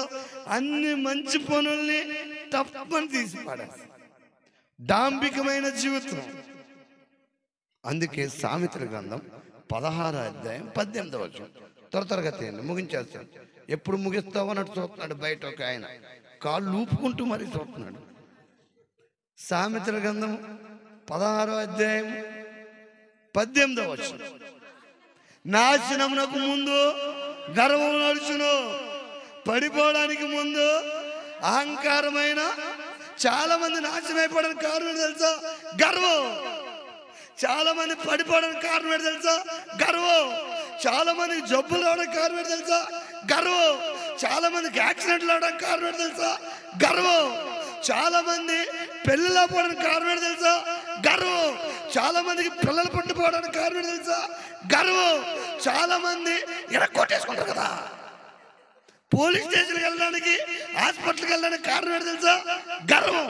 దమ్ముంటే కొట్టు, నువ్వు మొగడు పెట్టి కొట్టు, కొట్టురా చూద్దాం, కొట్టు కొట్టు రా చూసుకుందాం రా అన్నాడు ఒకడు. ఈడెళ్ళి కొట్టేసి వచ్చేసాడు. కొట్టు అంటే ఏం చేస్తాడు? పోలీస్ స్టేషన్కి వెళ్ళాడు. పోలీస్ స్టేషన్లో గొడవ వచ్చింది. ఎలా ఎందుకు కొట్టావరంటే, సార్ నేను చేసింది చిన్న తప్పే, ఆడు దమ్ముంటే కొట్టు, మొగోడు అయితే కొట్టు, నీకు నీతి జాతి ఉంటే కొట్టు, నువ్వు ఈ ఊర్లోనే పుట్టుంటే కొట్టు, కొట్టు కొట్టు కొట్టు అని ఆడే అన్నాడు సార్, అందుకే కొట్టేశారు. పోలీసుడు ఏం చేశాడు అడగండి, పోలీసుడు ఏం చేశాడు అడగండి. మళ్ళీ ఆయన అడుగుదాన్ని అవతల పోరా అన్నాడు. మీకు సీక్రెట్ చెప్పనా వద్దా? చాలామంది కుటుంబాల్లో నేను నా మాట ఎంత గర్వమో తెలుసా? కనబడని గర్వం. చాలామంది ఆడోళ్ళకి కనబడని గర్వం, చాలామంది పురుషులకి కనబడని గర్వం. ఈ తెల్ల చొక్కా వేసుకుంటారే, తెల్ల చొక్కా వేసుకున్న వాళ్ళు మంచోళ్ళు అనుకుంటున్నారా? చాలా డేంజర్. నాది తెల్ల చొక్కాయే, అందుకని ధైర్యంగా చెప్తున్నాను. చొక్కాయి తెల్లగానే ఉంటుంది, లోనంతా కుళ్ళే. కొంతమందికి, అందరు నట్టలేదు. నేను ఈరోజు పరీక్షించుకుందామా? పరిసైడుకున్న లక్షణం ఏంటో తెలుసా? అన్నీ మంచి లక్షణాలే, కానీ ఆ మంచి లక్షణాలను కొట్టుకుపోయే కారణం ఏంటో తెలుసా? డాంబికం, గర్వం, అహంకారం. నా మాటనే కాదు, నేను చెప్పిందే జరగాలి. ముగింపులోకి వచ్చేస్తున్నాడు చూడండి. కానీ రెండో వ్యక్తి ఉన్నాడు, ఆయన ఏం ప్రార్థన చేస్తున్నాడో చూడండి. 13వ వచనం. అయితే సుంకరి దూరముగా నిలుచుండి ఆకాశం వైపు కొనలెత్తుటకైనను ధైర్యము చాలక రొమ్ము కొట్టుకొనుచు, దేవా పాపినైన నన్ను కరుణించమని పలికెను. ఎంత అద్భుతమైన ప్రార్థన! హలో, ఏమని ప్రార్థన చేస్తున్నాడు తెలుసా పిల్లరా? ఈ సుంకరి సమాజంలో గుర్తింపు లేనాడు, లేదా సమాజంలో ఆ యొక్క పాపిగా గుర్తించబడినాడు. పాపి, సమాజంలో తక్కువ చూడబడుతున్నవాడు, ఇంకా గట్టిగా చెప్పాలంటే విలువ లేనాడు, సమాజానికి ఉపయోగం లేనాడు. ప్రార్థన చేస్తాడేమో తెలుసా? మందిరంలోకి వచ్చాడు, దూరంగా నిల్చున్నాడు. బహుశా అనుకుంటున్నాను ఆ యొక్క పరిసైడు చాలా ధైర్యంగా లోపలికి వచ్చాడు. నాకేంటి, నా చర్చి, నేనే ఇచ్చాను డబ్బులు, ఆ ఫ్యాన్ నాది, ఆ లైట్ నాది, ఇదేంటిది, ఈ గడియారం నేను ఇచ్చాను, నాది. ఈ గడియారం చూసినప్పుడు అలా ఒక ఆవిడ చెప్పింది, అలాగా అయ్యగారు ఆ ఎదురుగుండా గడియారం చూశారంటే అన్నాను. చూశానమ్మా, తిరగట్లేదు కదా అన్నాను. తిరగట్లేదు కానీ అది నాదేనండి అన్నది. నీదేనమ్మా, అందుకే తిరగట్లేదు అనమాట అన్నాను. బ్యాటరీలు అయిపోయాయి గారు, ఎప్పుడు నాది నాది నాది, నేను నేను నేను. కానీ శంకర్ ఏమంటున్నాడు తెలుసా అండి? దూరంగా నిలబడి రొమ్ము కొట్టుకోవచ్చు. ప్రభువా అంటే రొమ్ము కొట్టుకోవడం దేని గుర్తు తెలుసా? అయ్యో నేను పాపిని, అయ్యో నేను దగా చేశాను ప్రభువా, అయ్యో నీ సన్నిధిలో నిలబడడానికి నేను యోగిని కాదు ప్రభువా. ప్రభువా, నా ప్రభువా, నువ్వు పరిశుద్ధుడు, నువ్వు దేవుడు, నువ్వు శక్తి కలిగిన వాడు, నువ్వు గొప్పవాడు. నేను పాపిని ప్రభువా, ప్రభువా నేను పాపిని ప్రభువా. పాపం ఒప్పుకునే ప్రార్థన అన్నిటికంటే గొప్ప ప్రార్థన. హల్లెలూయా, గట్టిగా చెప్పండి ఒకసారి. పాపాలు ఒప్పుకునే ప్రార్థన ఉందా మన జీవితంలో? ప్రభువా నేను పాపిని ప్రభువా. ఒకవేళ అబద్ధాలు ఆడుంటే, ప్రభువా నేను అబద్ధికుని ప్రభువా, నేను దొంగతనాలు చేశాను ప్రభువా, నేను నా భార్యను కొడుతున్నాను ప్రభువా, నేను పాపిని క్షమించు. ఈరోజు అని ఒప్పుకోగలవా? ప్రభువా, నా భర్తను ఎదిరిస్తున్నాను ప్రభువా, నా భర్తను లెక్క చేయట్లేదు ప్రభువా, మా అత్తను దూషిస్తున్నాను ప్రభువా. పిల్లలైతే ప్రభువా నాన్న మాట వినట్లేదు, అమ్మ మాట వినట్లేదు ప్రభువా. ప్రభువా, సినిమాలు చూస్తున్నాను, నన్ను క్షమించు. సీరియల్ చూస్తున్నాను, ఫోన్కి బానిసైపోయాను ప్రభువా, నేను పాపిని, నన్ను క్షమించు ప్రభువా. దూరంగా నిల్చండి, తగ్గించుకొని పాపాన్ని ఒప్పుకుంటున్నాడు. అమ్మలరా, ఈరోజు మీకేం చెప్పాలని ఆశపడుతుంది తెలుసా? ఎవరైతే తగ్గించుకొని పాపం ఒప్పుకొని ప్రార్థన చేస్తారు, దాన్ని ఇంకో మాటలో చెప్పాలంటే పాపం కప్పుకోకుండా పాపాన్ని ఒప్పుకొని ఎవరైతే విడిచిపెడతారో దేవుడు వాళ్ళని దీవిస్తాడు. హల్లెలూయా. మళ్ళీ చెప్పండి ఒకసారి. ఇందాక ఎవరో అంటున్నారు, సామెతలు 28:13 చాలా చక్కని ఒక మాట ఉంటుంది. త్వరగా తీయండి. సామెతల గ్రంథము 28:13. అతిక్రమంలో దాచిపెట్టువాడు వర్ధిల్లడు, వాటిని ఒప్పుకొని విడిచిపెట్టువాడు కనికరింపబడును. మళ్ళీ చెప్పండి వెనకాల. అతిక్రమములు దాచిపెట్టువాడు వర్ధిల్లడు, ఎప్పటికీ వర్ధిల్లడు. ఎంతమంది నెత్తి మీద చెయ్యేసినాడు వర్ధిల్లడు. నాలాంటి వాడు నెత్తి మీద చెయ్యేసి ప్రార్థన చేస్తాడు పిల్లలు పుట్టాలని. చాలా మందికి పిల్లలు పుట్టరు కదా, వస్తారు, అయ్యగారు నెత్తి మీద చెయ్యేసి ప్రార్థన చేయండి, చెయ్యేసి ప్రార్థన చేయండి. నేను చెయ్యేసి ప్రార్థన, ఆయన చెయ్యేసి ప్రార్థన, ఆయన చెయ్యేసి ప్రార్థన, ఈయన చెయ్యేసి ప్రార్థన. అందరూ వచ్చినోడు ప్రతి ఒక్కడు చెయ్యేసి ప్రార్థన చేస్తే ఏమవుద్ది? జుట్టు ఊడిపోతుంది. వచ్చినోడు వల్ల చెయ్యేస్తే ఏమవుద్ది? మా మంచి చేతుల మేము ఏదైనా గొప్ప వాళ్ళు అలా చూస్తావేమ్మా, అందుకైనా నా జుట్టు ఊడిపోతుంది అని చూస్తుంది ఆవిడ. పాస్టర్ గారితో ప్రార్థన చేయించిన తప్పు అంటలేదు, నా భావం అర్థమైందా మీకు? మన పాపాన్ని ఒప్పుకోవాలి, గుర్తుపెట్టుకోండి. పాపాన్ని ఒప్పుకొని, అతిక్రమాన్ని ఒప్పుకొని, ఏసయ్యా నేను పాపినయ్యా, నన్ను క్షమించు, నా జీవితాన్ని సరిచేసయ్యా. ఏసయ్యా ఈ దొంగతనం మానేస్తాను ఏసయ్యా, ఏసయ్యా ఈ అబద్ధాలు మానేస్తాను ఏసయ్యా, ఏసయ్య బూతులు మానేస్తాను ఏసయ్య, ఏసయ్య మా అత్తగారిని తృణీకరిస్తున్నాను, ఈ రోజు నుంచి నేను మా అత్తగారిని తృణీకరించిన ఏసయ్య, నా కోడల్ని తృణీకరించిన ఏసయ్య. చాలా మందికి కోడలంటే ఒళ్ళు కంపరం, కోడలు పేరెత్తితేనే కంపరం, అందుకనే నీకు జబ్బు, అందుకే షుగర్. నీకు షుగర్ ఎందుకు వచ్చింది అనుకుంటున్నావు? మీ కోడల వల్ల. ఆమెను చూస్తే నీకు కంపరం ఎక్కువైపోతుంది, షుగర్ ఎక్కువై తినలేవు, తాగలేవు, పడుకోలేవు, 3 నెలల్లో పోతాం. చాలా డేంజర్. చాలా మందికి షుగర్ బీపీ రావడానికి కారణం ఎవరో తెలుసా? కోడళ్ళు, అత్తగారులు, అల్లుళ్ళు. ఈరోజు ఒప్పుకుందామా? నేను మీకు కొన్ని పాపాలు చూపించి త్వరగా ముగించేస్తాను, ఓకేనా? నేను త్వరగా ముగించకపోతే మీరే వెళ్ళిపోయేలాగా ఉన్నారు, ఇక అందుకని ముగించేస్తాను. మార్కు సువార్త 7:21 చాలా పాపాలు ఉన్నాయి. అన్ని పాపాలు చెప్పను కానీ చదివిస్తాను, కానీ 2 పాపాల గురించి నేను వివరిస్తాను. మార్కు సువార్త 7:21 నేను చూస్తాను. లోపల నుండి అనగా మనుషుల హృదయంలో నుండి దురాలోచనలు, జారత్వములను, దొంగతనములను, నరహత్యలను, వ్యభిచారములను, లోభములను, చెడుతనములను, కృత్రిమములను, కామ వికారమును, మత్సరమును, దేవదూషణయు, అహంభావనను, అవివేకము వచ్చును. ఈ చెడ్డవన్నీ లోపల నుండి బయలు వెళ్ళి మనిషిని అపవిత్రపరచునని ఆయన చెప్పాను. నేను ఈ పాపాలు 2 పాపాలు వివరిస్తాను, ఎక్కువ పాపాన్ని చెప్పను. ఒక పాపం ఏంటో తెలుసా?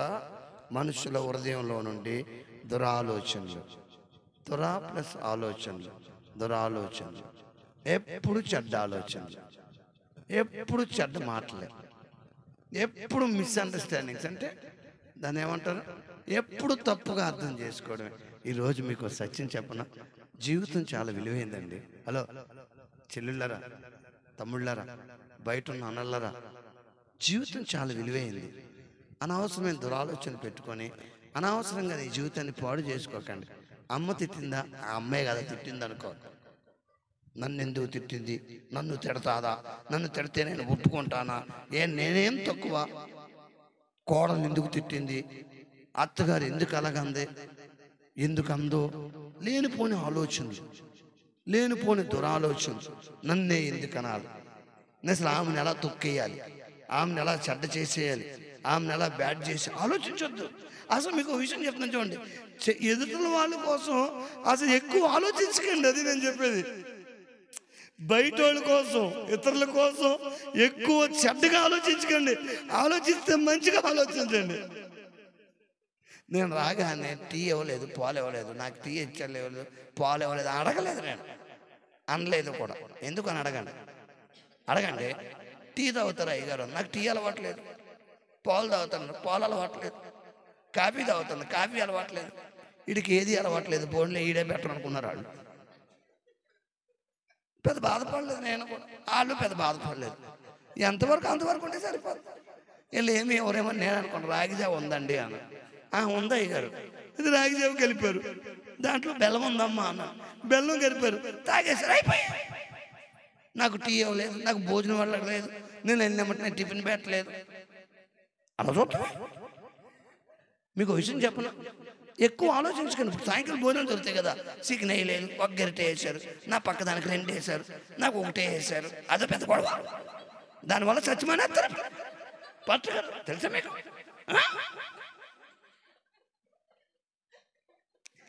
జీవితం చాలా విలువైందండి, అది నేను చెప్పకూడదు.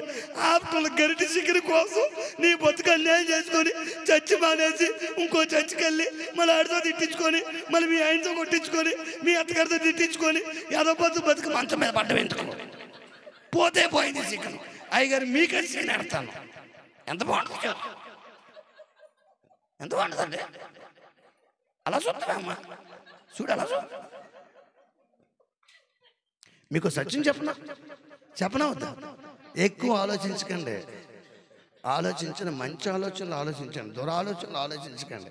చాలా మందికి దురాలోచనలు, ఎప్పుడు పక్కోడి మీద చెడ్డగా పడి ఆడవడమే. నన్ను బండి ఎక్కించుకోలేదు, నన్ను ఆటోలో తిప్పాడు, నన్ను బండి ఎక్కించుకోలేదు, నాకు బండి ఇవ్వలేదు, నన్ను బండి ఎక్కించుకోలేదు అనుకున్నాను. జీవితం నీకు ఎప్పుడు నాకు బండి రాదు. మా అక్కాపురం వస్తే నాకు ఎప్పుడు బండి తేడా. ఆ బండి ఆగిపోయింది, పాపం ఏం చెప్తా. ఆటోలో తిప్పాడు, డబ్బులు ఆయన ఏమైంది? బండి అయితే ఏమైంది, కారు అయితే ఏమైంది, ఆటో అయితే ఏమైంది? మీకు అర్థమైంది? చెప్పింది అర్థమవుతుందా? వచ్చి 1 గంట సేపు ఉండి వెళ్ళిపోయేదానికి ఆ జీవన కుమార్ నన్ను బండి ఎక్కించుకోలేదు, 5 గంటల ప్రయాణం చేసి వచ్చాను, 6 గంటల ప్రయాణం చేసి వచ్చాను, నాకు ఆటో పెడతాడా అంటే ఏమవుద్ది? షుగర్ వస్తుంది. జీవితం చాలా విలువైంది, గుర్తుపెట్టుకోండి. ఎదుటి వ్యక్తి గురించి చెప్పండి. దురాలోచనలు ఎక్కువ ఆలోచించొద్దు. అది దురాలోచన చేయొద్దు. చేయగలిగితే మంచి చేయండి, మేలు చేయండి. లేదు నీకు ఎవడన్నా కీడు చేశాడు అనుకోండి, లైట్గా పర్లేదు పని అనుకోవాలన్నమాట. నిన్ను ఎవడన్నా దున్నపోతులాగా ఉన్నావు అన్నాడు అనుకోండి, పొరపాటున నిన్ను ఎవడన్నా నిన్నే అనుకో, నిన్ను ఎందుకులే, నిన్ను మేము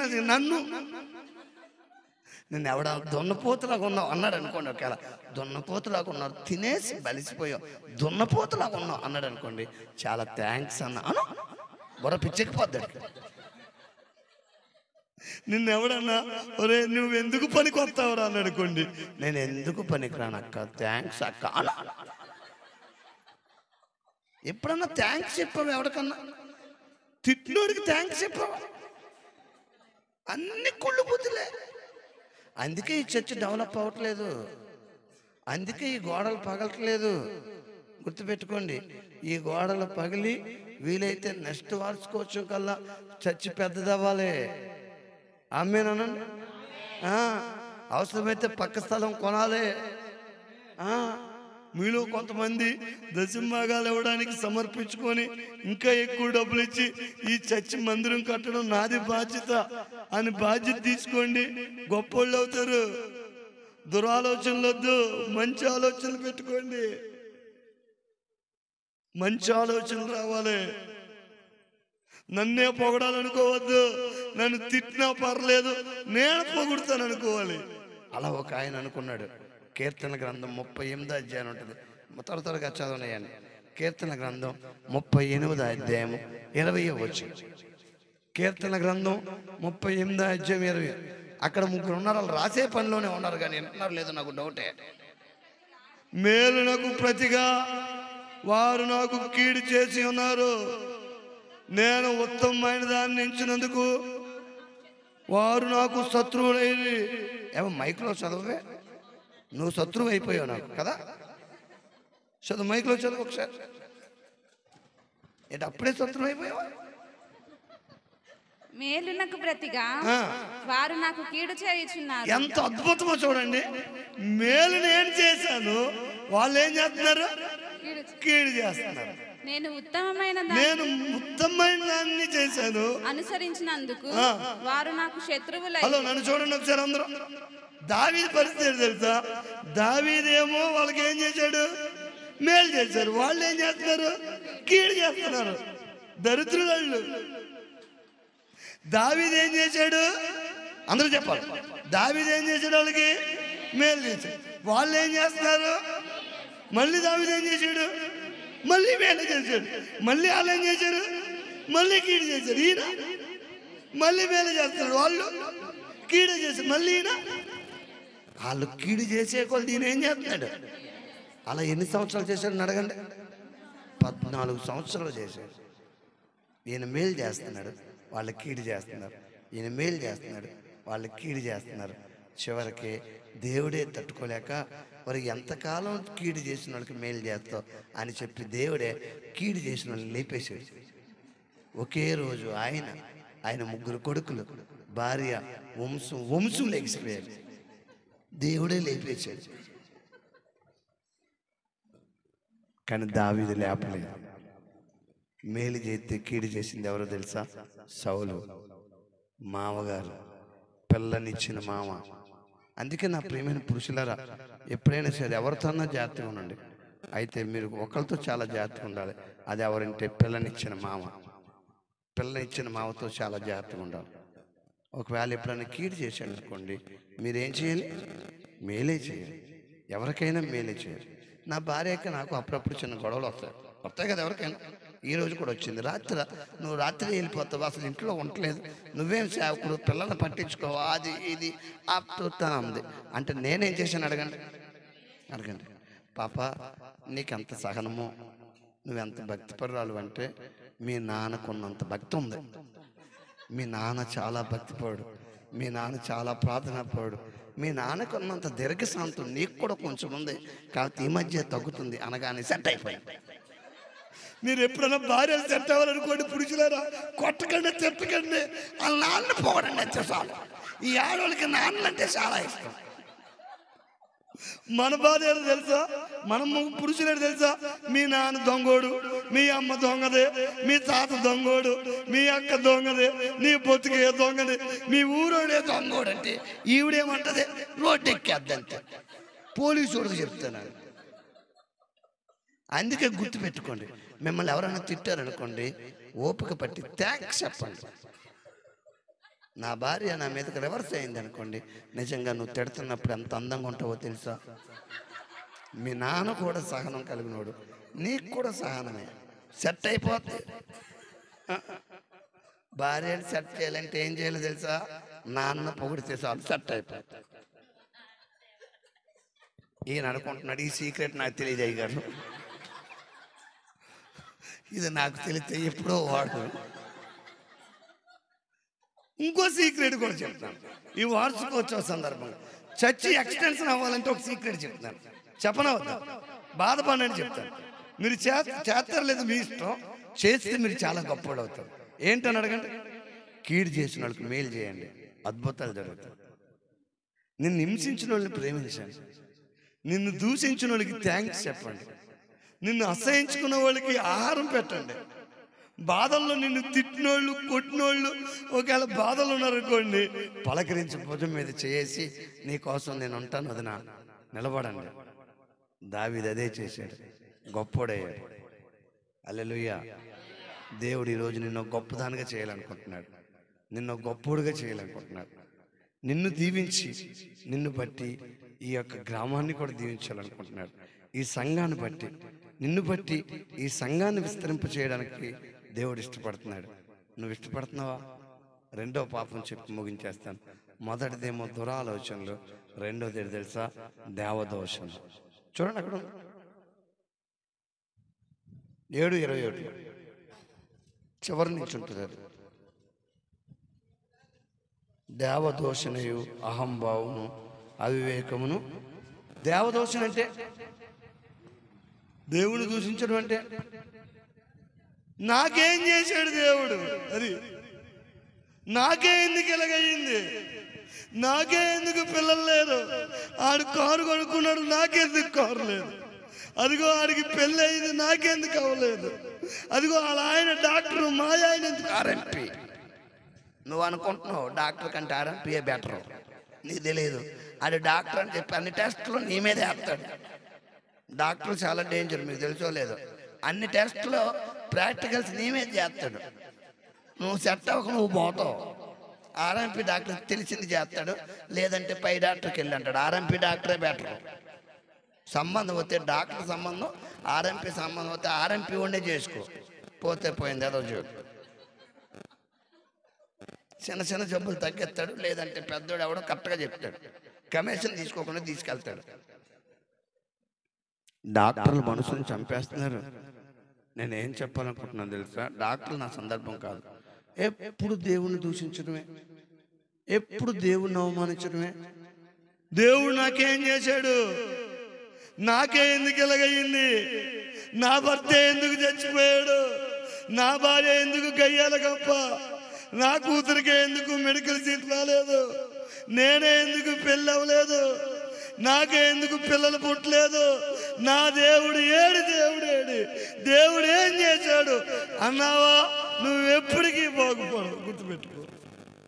అయితే నువ్వేం చేయలేసా?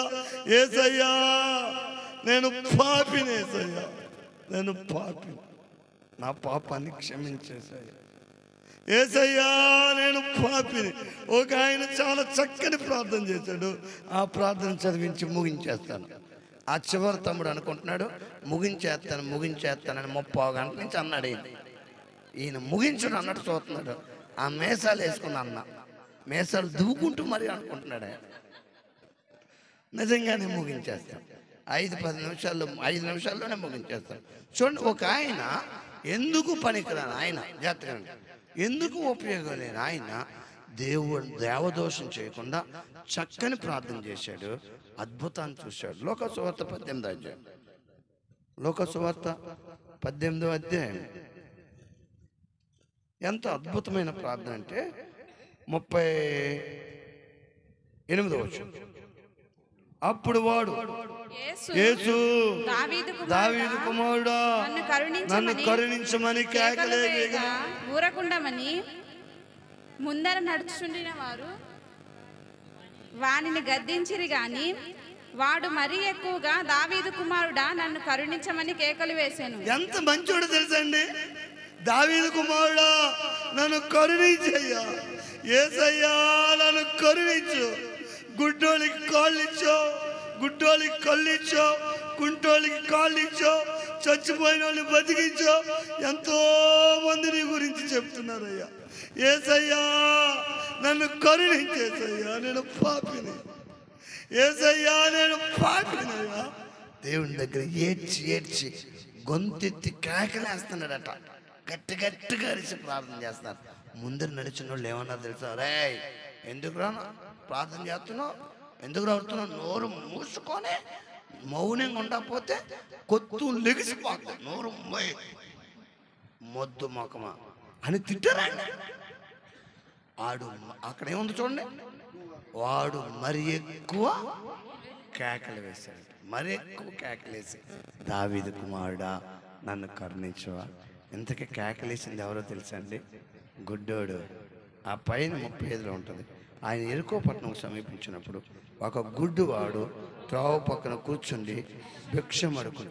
ఆ వ్యక్తికి ఉన్న 3 లక్షణాలు చెప్తున్నాను చూడండి, సింపుల్గా చెప్పాలంటే. ఆ వచనంలోనే ఉన్న 35. ఒకటేది తెలుసా? గుడ్డోడు. రెండోది తెలుసా? త్రోవ పక్కన కూర్చున్న ఒంటరిగాడు, ఎవరు లేనోడు. తల్లిదండ్రులు వదిలేసినాడు, అన్నదమ్ములు వదిలేసినాడు, ఊరిలో ఒంటరిగాడు, పలకరించేవాడు లేడు, పట్టించుకునేవాడు లేడు, ప్రేమించేవాడు లేడు, అర్థం చేసుకునేవాడు లేడు. నీకెందుకు అడుక్కోవడం, ఆఖరికి 2 మెతుకులు నేను పెట్టలేనా అన్నవాడు లేడు.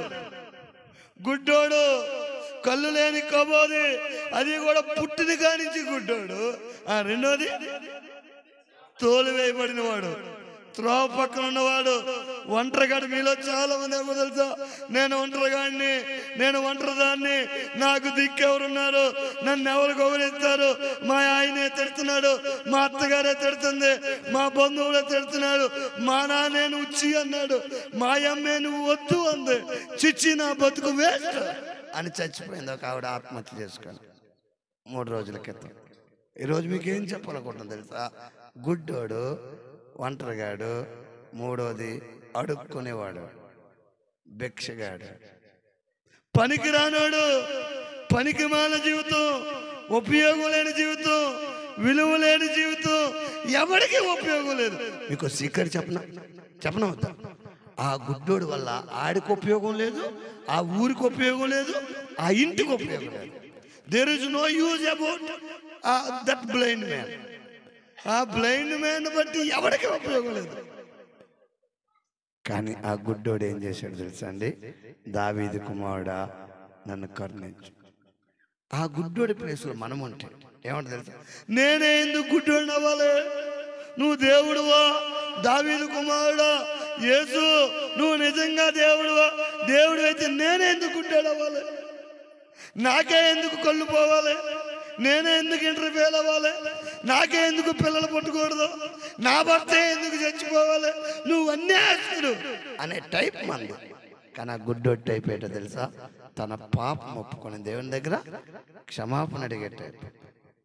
ప్రభా కరుణించవా. వాళ్ళు ప్రార్థన ఆపేయమని చెప్పినా కానీ ఆపడా. ఏమంటున్నాడు మళ్ళా? మరి ఎక్కువ కేకలేసి ప్రార్థన చేసి ఏం జరిగిందని అడగండి. కళ్ళు వచ్చేసే. హల్లెలూయా, గట్టిగా చెప్పండి ఒకసారి. వెంటనే కళ్ళు వచ్చాయి. దేవుడు రమ్మన్నాడు, నీకేం కావాలో కోరుకో అన్నాడు. చూపు కావాలన్నాడు ఈయన, అయితే పొందుకో అన్నాడు. వెంటనే చూపు వచ్చేసింది. వెంటనే చూపు రాగానే ఏం జరిగిందో తెలుసా అండి? వెంటనే చూపు వచ్చింది. ఇందాక గుడ్డోడు త్రోవ పక్కన కూర్చున్నాడు, ఇప్పుడు మధ్యలో ఉన్నాడు. ఇందాక ఒంటరిగాడు, ఇప్పుడు దేవుడే ఆయన పక్కన ఉన్నాడు. చరిత్ర మారిపోయింది. ప్రార్థన చరిత్రలు మార్చేస్తుంది, గుర్తుపెట్టుకోండి. తగ్గింపుతో కూడిన ప్రార్థన, పాపపు ఒప్పుకోలు ప్రార్థన, దేవుడి దగ్గర క్షమాపణ అడిగే ప్రార్థన, దేన హృదయంతో విరిగి నలిగిన మనసుతో తగ్గించుకొని దేవుడి దగ్గర ప్రార్థన చేయి, చరిత్రలు మారిపోతాయి. ఇంకా మీకు అర్థమయ్యేలా చెప్పాలంటే, ఇందరిదాకా జీరో ఆ గుడ్డోడు ఇప్పుడు హీరో అయిపోయాడు. జీరో ఏమైపోయాడు? హీరో. ఇందాక దాకా ఎవడూ లేడు, ఇప్పుడు ఆయన ఆ పేటకే హీరో, ఆ ఊరికి హీరో. ఆ చివరి వచ్చిందా ఉంటుంది ఏమని తెలుసా? అనేకులు ఆయన్ని చూసి దేవుణ్ణి స్తోత్రము చేయించుండాను, దేవుణ్ణి పొగిడారు. ఆ ఊరంతా మారిపోయారు. ఊరంతా మారిపోయారు. ఒక్క ప్రశ్న అడిగి ముగిస్తాను. అదేంటి తెలుసా? నీ వల్ల ఎవడన్నా ఒక్కడన్నా మారాడు ఈ ఊర్లో? నీ వల్ల ఎవడన్నా ఒక్కడన్నా చచ్చిపోతున్నాడా? నీ వల్ల ఒక్కడన్నా బాగుపడ్డా? నీ వల్ల ఒక్కడికన్నా పెళ్ళి అయిందా? ఒక్కడికన్నా పెళ్లి సంబంధం చూసి పెళ్లి చేసావా? ఒక్కడన్నా భార్య భర్తలు కొట్టుకుంటే సమాధాన పరిచావా? పుల్లేసి విడగొట్టడమే తెలుసు కానీ నీకు కలపడం వచ్చా నీకు? చూడండి, పెద్ద మనుషులు బయట ఉన్నారు, పుల్లేసి విడగొట్టేసే టైపు కొంతమంది. ఒక్కడన్నా చదివించావా? ఒక్కడికన్నా సువార్త చెప్పావా? ఒక్కడన్నా చర్చికి తీసుకొచ్చావా? పాస్టర్ గారు ఇదిగోండి, ఎవరో పాస్టర్ గారు, నేనా? ఈయన పాస్టర్ గారు, చిన్న చర్చ అయిపోయింది అయ్య గారు, ఈ గోడ పగలకూడదు, పెద్ద చేద్దాం, ఒక్కడన్నా అన్నారా? నువ్వు బాగుపడాలంటే చర్చ్ బాగు చేయి, నువ్వు బాగుపడతావు. చర్చిలో దేవుని దగ్గర మొర్రపెట్టు, నువ్వు బాగుపడతావు. ఎవరైతే చర్చికి విలువిస్తారో దేవుడు వాళ్ళకి విలువిస్తాడు. చర్చ్ అంటే ఏంటో చెప్పనా వద్దా? Multi super speciality hospital church అంటే. నీకు జబ్బు వస్తే నిన్ను మార్కాపురంలో పని చేయవంటే గుంటూరు తీసుకెళ్తారు, గుంటూరు కూడా పని చేయదంటే విజయవాడ తీసుకెళ్తారు, విజయవాడ కూడా పని చేయదంటే హైదరాబాద్ తీసుకెళ్తారు, హైదరాబాద్ కూడా తీసుకెళ్తారంటే బొంబాయి తీసుకెళ్తారు. ఆ తర్వాత అక్కడి నుంచి అలా డైరెక్ట్గా పైకి పోతాం. ఈ లోపల కొన్ని లక్షలు అయిపోతాయి. అసలు ఇంత డాక్టర్ల దగ్గర తీసుకెళ్లకుండా సెట్ అవ్వాలంటే మా ఊర్లో ఒక super speciality multi super speciality hospital ఉంది. అదేంటంటే చర్చ్. హల్లెలూయా, గట్టిగా చెప్పండి ఒకసారి. చర్చ్ అంత గొప్ప హాస్పిటల్ ప్రపంచానికి ఎక్కడ లేదు. అక్కడ ఆ డాక్టర్లు ఇంజక్షన్ పొడుస్తారు, కానీ వాళ్ళు ఇంజక్షన్ పొడవకుండానే తగ్గిపోద్ది. అక్కడ ఆ డాక్టర్లు స్పెషలిస్టులు, కానీ నీ మీద ప్రాక్టికల్ చేస్తారు. కానీ ఇక్కడ ఉన్న డాక్టర్లు ఉన్నారే, బాలుకుమార్ గారు కానీ, లేకపోతే మీ పేర్లు ఏం పేరు గారు, ఆదమ్ గారు కానీ, మీ పేరు కొండయ్య గారు కానీ, మాలాంటి వాళ్ళు తెలుసా, పేరుకి హాస్పిటల్, డ్యూటీ హాస్పిటల్. మేము అంతే, మేము మీకోసం ప్రార్థన చేస్తాం, కానీ ట్రీట్మెంట్ ఇచ్చేది దేవుడు. అక్కడ ఫీజు కట్టాలి, ఇక్కడ అక్కర్లేదు. అక్కడ సూపర్ స్పెషాలిటీ ఎమర్జెన్సీలో నేను ఐసీయూలో పెట్టేస్తారు, ఇక్కడ అక్కర్లేదు. చర్చికి రా, చర్చిలో ప్రార్థన చేయి. పాస్టర్ గారు పాస్టమ్ గారి దగ్గర ప్రార్థన చేయించుకో, వాళ్ళతో ఉపవాసం ఉండి ప్రార్థన చేయి. తీరని జబ్బులా, తీరని సమస్యల డాంబికాన్ని వదిలేసి తగ్గించుకో, దేవుని దగ్గర మొర్రపెట్టు. చరిత్రలు మారిపోతాయి. చెల్లెళ్ళు, తమ్ముళ్ళు, అన్నలు, అక్కలు, చరిత్రలు మారిపోతాయి. జీరో ఉండే నీ జీవితాన్ని హీరోలాగా మార్చేస్తారు. కళ్ళు మూసుకుందాం, ప్రార్థన చేద్దాం. నా ప్రియమైన చెల్లి, తల్లి, నా ప్రియమైన అన్న, తమ్ముడా, నీ జీవితం చాలా విలువైంది, గుర్తుపెట్టుకో. ఒంటరిగా ఉంటున్నావా? అవిటితనమా? ఆయనకైతే గుడ్డితనం. నీకు అనారోగ్యమా? అప్పులైపోయావా? బీపీ ఉందా? షుగర్ ఉందా? గుండె వీక్గా ఉందా? మందిరంలోకి రా. సూపర్ స్పెషాలిటీ కంటే గొప్ప హాస్పిటల్ ఇది. అక్కడ ఓన్లీ శరీరమైన జబ్బులే, ఇక మానసికమైన జబ్బు, సైకలాజికల్గా, ఫిజికల్గా, మెంటల్గా, బయలాజికల్గా ఎలాంటి జబ్బు అన్నా ఇక్కడ తగ్గిపోద్ది. మల్టీ స్పెషాలిటీ హాస్పిటల్ ఈ చర్చి. నీ సమస్య చర్చిలోకి తీసుకురా. ఇద్దరు వ్యక్తులను గుర్తు చేసుకున్నాం. సొంకరి ఘోర పాపే సమాజంలో, కానీ యేసయ్య దగ్గర పాపం ఒప్పుకుంటున్నాడు, క్షమాపణ అడుగుతున్నాడు. జీవితం బాగుపడిపోయింది. దేవుడు ఆయన్నే మెచ్చుకున్నాడు. అంతకుముందు ఆయన భక్తిపరుడే, కానీ భక్తి అంతా ఒక్క నిమిషంలో కొట్టిపోవడానికి కారణం డాంబికం. కళ్ళు మూసుకోవాలి, ప్రార్థన చేయాలి. నేను అడుగుతున్నాను, నా చెల్లి, తమ్ముడు, అక్క, అన్న, ఈరోజు ఒక్క తీర్మానం తీసుకుంటావా? తగ్గించుకుంటాను ప్రభా, దంబాల పలకను, తగ్గించుకుంటాను. కోడల దగ్గర ఒక మాట పడితే, అత్తగారి దగ్గర ఒక మాట పడతాను, అవసరమైతే భర్త దగ్గర ఒక మాట పడతాను, గొడవ పెట్టుకోను, తగ్గించుకుంటాను ప్రభా, తగ్గించుకుంటాను. నా కోరిక తీర్చు. దేవుడు తీర్చడానికి సిద్ధంగా ఉన్నాడు. తగ్గించుకుంటాను ప్రభా, పాపాన్ని ఒప్పుకుంటాను ప్రభా, ఉపవాస ప్రార్థన నుండి చేస్తాను ప్రభా.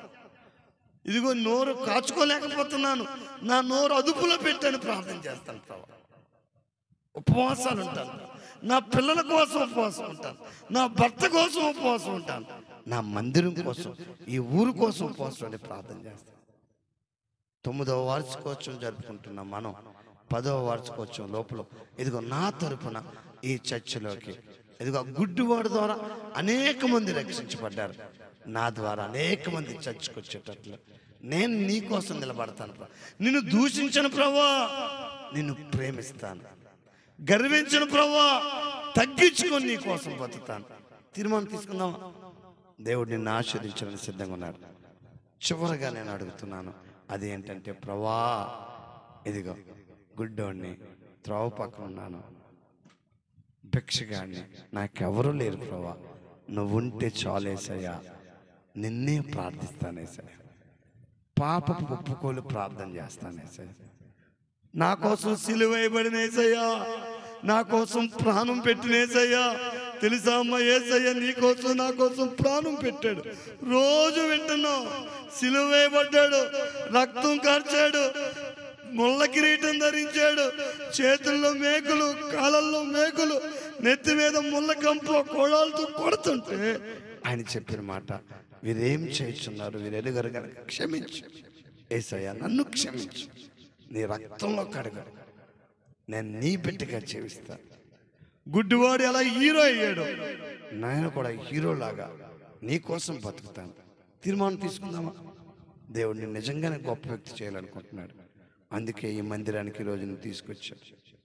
కళ్ళు మూసుకుందాం, ప్రార్థన చేసుకుందాం.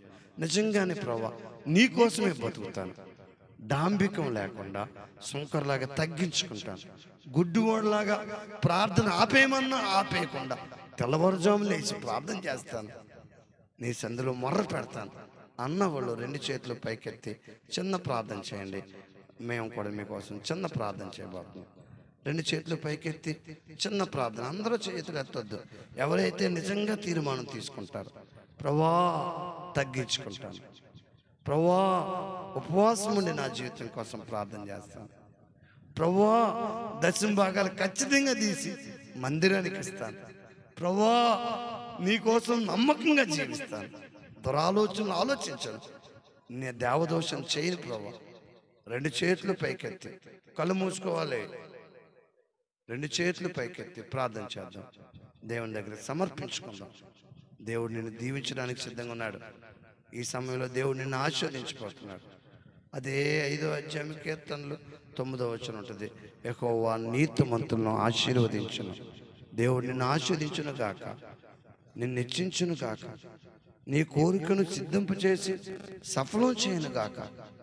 అయితే నువ్వు తగ్గించుకోవడానికి ఇష్టపడి పాపం ఒప్పుకొని క్షమాపణ అడిగి భర్త దగ్గర, అత్త దగ్గర, భార్య దగ్గర, సేవకుడి దగ్గర, పొరుగుల దగ్గర ఒక్క మాట తగ్గు, దేవుని దగ్గరికి ఆకర్షించు.